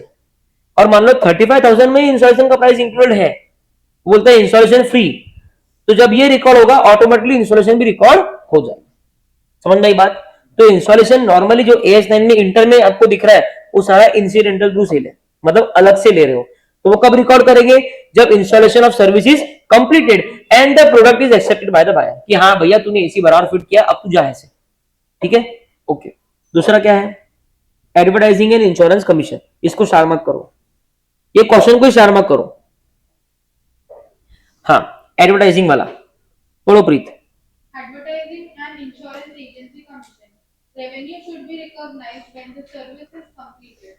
For advertising agencies, media commissions will normally be recognized when the related advertisement or commercial appears before the public. बस देखो सिंपल है। तो देखो सर्विस जो भी अभी देखा आपने, LIC के एजेंट का कमीशन हो गया, ये हो गया, ये सब सर्विस रिलेटेड है। ये कब होंगे? जब सर्विस कंप्लीट हो गई है। अब देखो ना, मैंने मान लो पेपर में ऐड डाला मेरी सी सारथी की, ठीक है, मेरी सर्विस कब कंप्लीट होगी? जब वो ऐड पेपर में आ गई, तभी वो रिकॉर्ड करेगा ना सेल। जब तक पेपर में आती नहीं वो सेल रिकॉर्ड कर सकता क्या? तो वही बोल रहा है कि इनके सब मीडिया कमीशन, मीडिया कमीशन मतलब पेपर ऐड, टीवी पे आपका ऐड चल रहा है, या मैंने कोई इन्फ्लुएंसर को बोला कि भाई तेरे यूट्यूब के वीडियो में मेरा ऐड चला, तो जब वो पब्लिक को शो हो जाएगा तब मैं रिकॉर्ड करूंगा, मतलब सर्विस कंप्लीट हो जाएगी। तो बोलते हैं मीडिया कमीशन के केस में सर्विस कब कंप्लीट होगी? जब वो एडवर्टाइजमेंट या कमर्शियल, कमर्शियल मतलब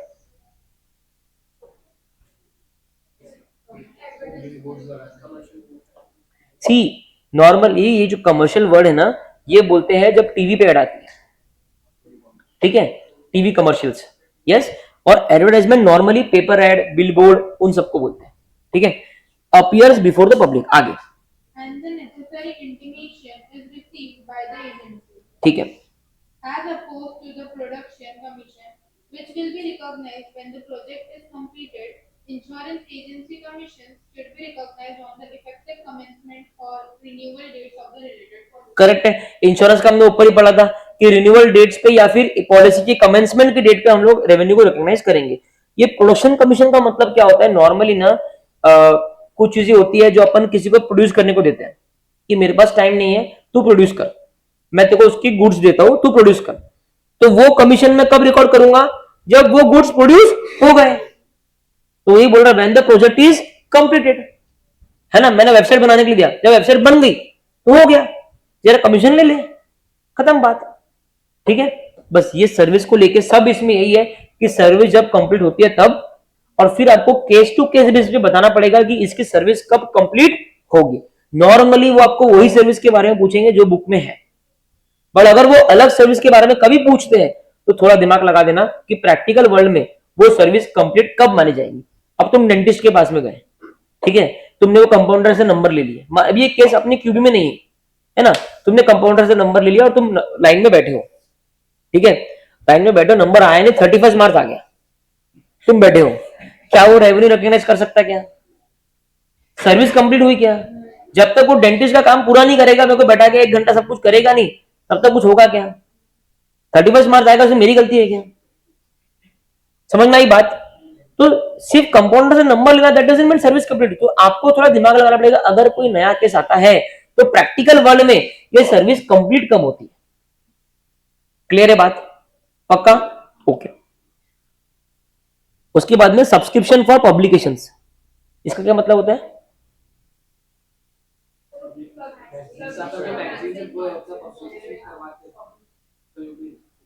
क्या?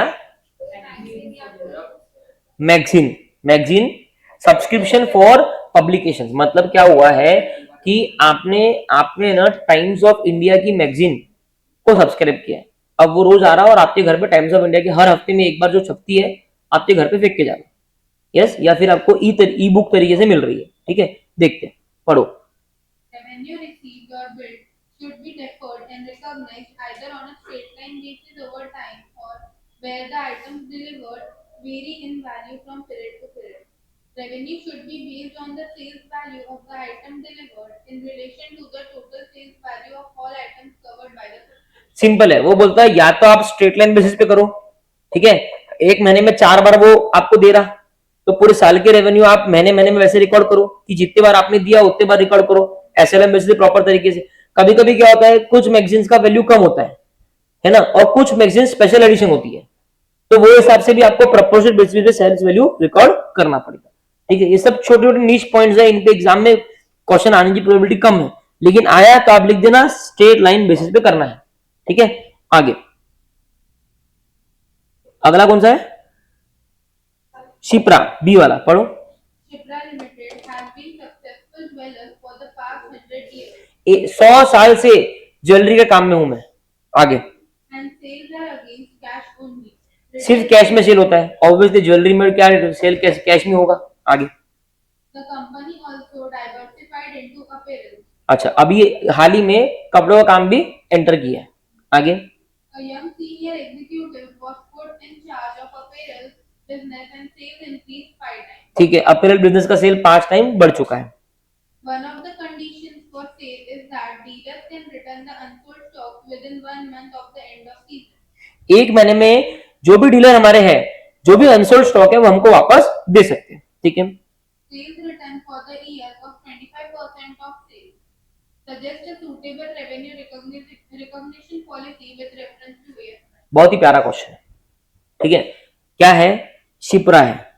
शिप्रा नाम तो ठीक ही है, लेकिन काम दो है। ठीक है, एक काम ज्वेलरी का है, 100 साल से करता है, पूरा कैश में है, कोई सेल नहीं है, कोई रिटर्न नहीं है। और दूसरा अपैरल का बिजनेस है, इसमें 1 महीने की पॉलिसी है, 1 महीने में माल नहीं बिका तो आप रिटर्न कर सकते हो, है ना। साल के अंत में 25% सेल जो है वो रिटर्न हो गए थे। ठीक है, कितने? 25% सेल रिटर्न हो गए थे। अब वो बोल रहा है कि शिप्रा को सजेस्ट करो कि वो अपने बुक्स में रेवेन्यू रिकॉग्नाइज करने की पॉलिसी क्या रखे। ठीक है, तो इसका सेल तो एज एंड व्हेन जो है वो रिकॉर्ड हो जाएगा। इसके सेल में जो रिटर्न वाला पार्ट है वो अपन देखते हैं एजेंसी कैसे अप्लाई होती है। ठीक है, आज अब मैं ही पढ़ता ही वाला। हाँ, एक बार B, as per AS9 revenue recognition, सब लोग ध्यान देना please. Revenue recognition is mainly concern with the timing of recognition of revenue. ठीक है, the amount of revenue arising on a transaction is usually determined by the agreement between the parties। ये भी अपन ने पढ़ा हुआ है कि अमाउंट कैसे डिटरमाइन होता है? पार्टीज के बीच में एग्रीमेंट।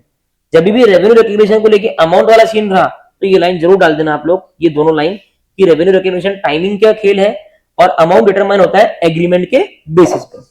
ठीक है, ये भी अपने हॉट लाइंस में डाल देना। ठीक है, involved in the transaction when uncertainties exist regarding determination of the amount or its associated cost, these uncertainties may influence the timing of revenue recognition। अभी effect of uncertainty, in the case of jewelry business the company is selling for cash and returns are negligible, hence revenue can be recognized on sales। यही बोला मैंने, जब cell हुआ तब recognise कर दो क्योंकि इसमें कोई झंझट ही नहीं है, पूरा कैश में है, कोई डाउट ही नहीं है। On the other hand apparels industry में डीलर के पास में राइट टू रिटर्न है अनसोल्ड गुड्स का within 1 month of the end of the season. In this case the company is bearing the risk of sales return and therefore the company should not recognise revenue to the extent of 25% of sales, like commission अपना consignment. ठीक है, 75% बिक गया, 25% वापस दे देगा। Same चीज consignment में होती है, जो नहीं बिका वो कंसाइनर को वापस दे देता है। तो जितना बिक गया उसका रेवेन्यू कंसाइनर रिकॉर्ड कर लेगा, जो नहीं बिका उसका रेवेन्यू रिकॉर्ड नहीं करेगा, है ना। ये वन ऑफ द केस है जहां पे वो कंसाइनमेंट चीख के नहीं बोल रहा है लेकिन आपको समझ जाता है, क्योंकि अगर उसके पास में सेल्स रिटर्न का राइट है that means he is nothing but agent. बराबर है ना, क्योंकि उसके पास में सेल्स रिटर्न का राइट है। अगर उसके 100 की 100% गुड्स नहीं बिके तो वो पूरे 100 की 100% गुड्स आपको वापस बेच सकता है। दैट मींस आप उसको बेच रहे हो, that is not a sale, वो तीसरे को बेच रहा है, that is eventually your sale. Clear है? हाँ चलता है, आप बोल सकते हो कंसाइनमेंट है। ठीक है, द कंपनी में disclose suitable revenue recognition policy in its FS separately both for jewellery and, बोले दोनों की आरआर पॉलिसी अलग बताना, ज्वेलरी की बताना सेल्स पे और इसकी बताना जितना उसने रिटर्न कर दिया वो रिकॉर्ड नहीं करना है, जितना उसने एक्सेप्ट किया वो उतना रिकॉर्ड करना है, लाइक अ कंसाइनमेंट। अब जब जब रेवेन्यू रिकॉग्निशन का पॉइंट आएगा उसमें 2-3 चीजें, अगर आपको क्वेश्चन में समझ में नहीं आ रहा कि मेरे को क्या क्या लाइन डालनी है, आपको मैं 4-5 लाइन बोलता हूं जो आपने डाल देना। लेकिन क्वेश्चन कौन सा? नॉर्मल, बिल ऑन होल्ड और वो जो स्पेशल केसेस है उसकी बात नहीं कर रहा मैं। बिना लोड का अलग लाइन है, कंसाइनमेंट का अलग लाइन है, सेल और रीपरचेज का अलग लाइन है, और सेल और अप्रूवल का अलग लाइन है, और कुछ बचा है? हाँ, अब वो तो ठीक है। ऐसी ये 4-5 स्पेशल केसेस है, मैं इसके लाइन नहीं बोल रहा, वो आपको लिखने हैं, अपने इसमें लिख लेना अलग से। अब मैं बोल रहा हूं कॉमन लाइंस। सबसे पहले आप लिखना कि sale is recognised when the RR is transferred, property in the goods is transferred. ठीक है, उसके बाद में लिखना अनसर्टेनिटी के बारे में, uncertainties are involved in the sale. तो timing, AS9 revenue recognition is about timing of the revenue recognition. फिर आप लिखना uncertainties are involved uncertainties are involved at the time of sale, then the revenue recognition should be done only to the extent of should not be done to the extent of uncertainties involved. ठीक है, अपनी अपनी register open करो जल्दी जल्दी. ये जो main lines है ये मैं लिखवा देता हूं, जो स्पेशल केस की लाइन है वो आप घर से लिख लेना. ठीक है, लिखो लिखो AS9 main lines, AS9 main lines लिखा. सबसे पहले देखो स्टेप नंबर 1 AS9 बेस्ट है. Step number 2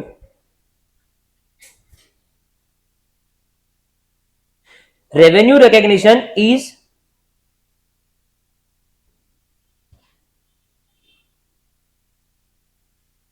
timing of recognition of revenue in P&L. Timing of recognition of revenue in P&L. Timing of recognition of revenue in P&L.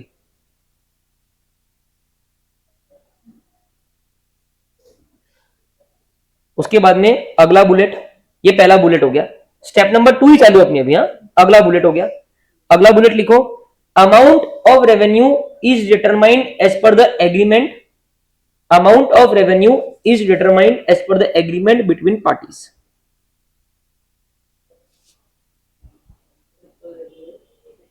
Amount of revenue is determined as per the agreements between parties. तीसरा bullet, when uncertainties exist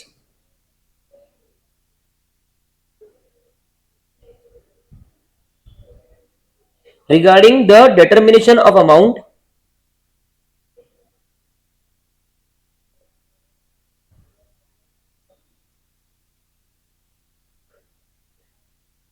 such uncertainties may influence the timing of RR.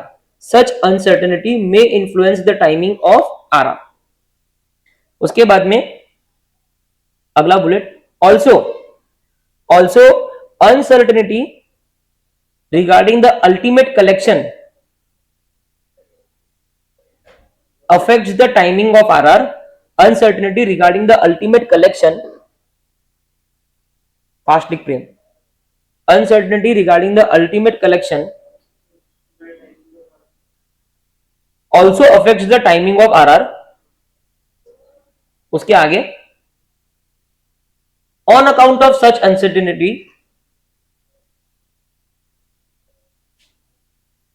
the revenue recognition should be postponed. The revenue recognition should be postponed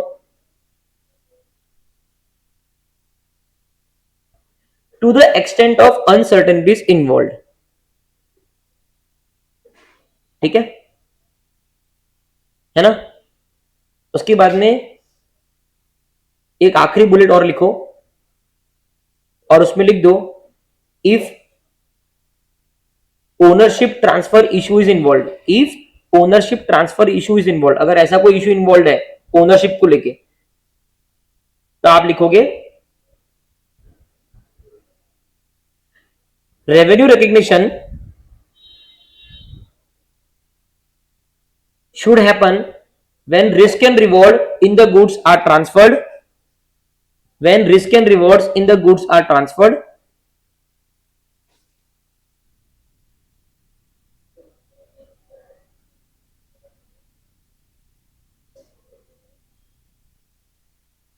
and the property in the goods is also transferred. ठीक है, that's it. उसके बाद में step 3 justification and conclusion.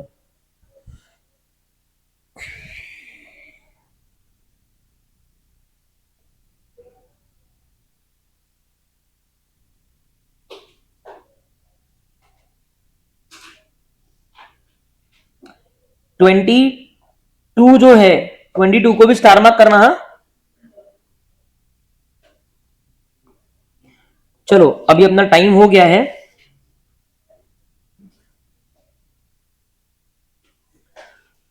अभी सुनो, ये 26 का जो क्वेश्चन है, ठीक है, नंबर 2 जो है उसके सामने देखो THW. आपको आज के सारे होमवर्क AS9 की नोट्स पढ़ने के बाद करने हैं, पहले ही बोल रहा हूं। थर्ड भी डालो THW, सेल एंड अप्रूवल का है। फोर्थ डालो THW, कंसाइनमेंट का है। तो ये सॉल्व करने के पहले आपको नोट्स कंप्लीट करने हैं, जो स्पेशल लाइंस मैंने लिखने बोले हैं सारे स्पेशल केसेस के लिए वो लिखने हैं, और फिर ये क्वेश्चन सॉल्व करने हैं। तो तुम्हारे जो स्पेशल लाइंस लिखी है ना, वो इन क्वेश्चंस पे अप्लाई कर पाओगे। ठीक है ना? सही बात है ना?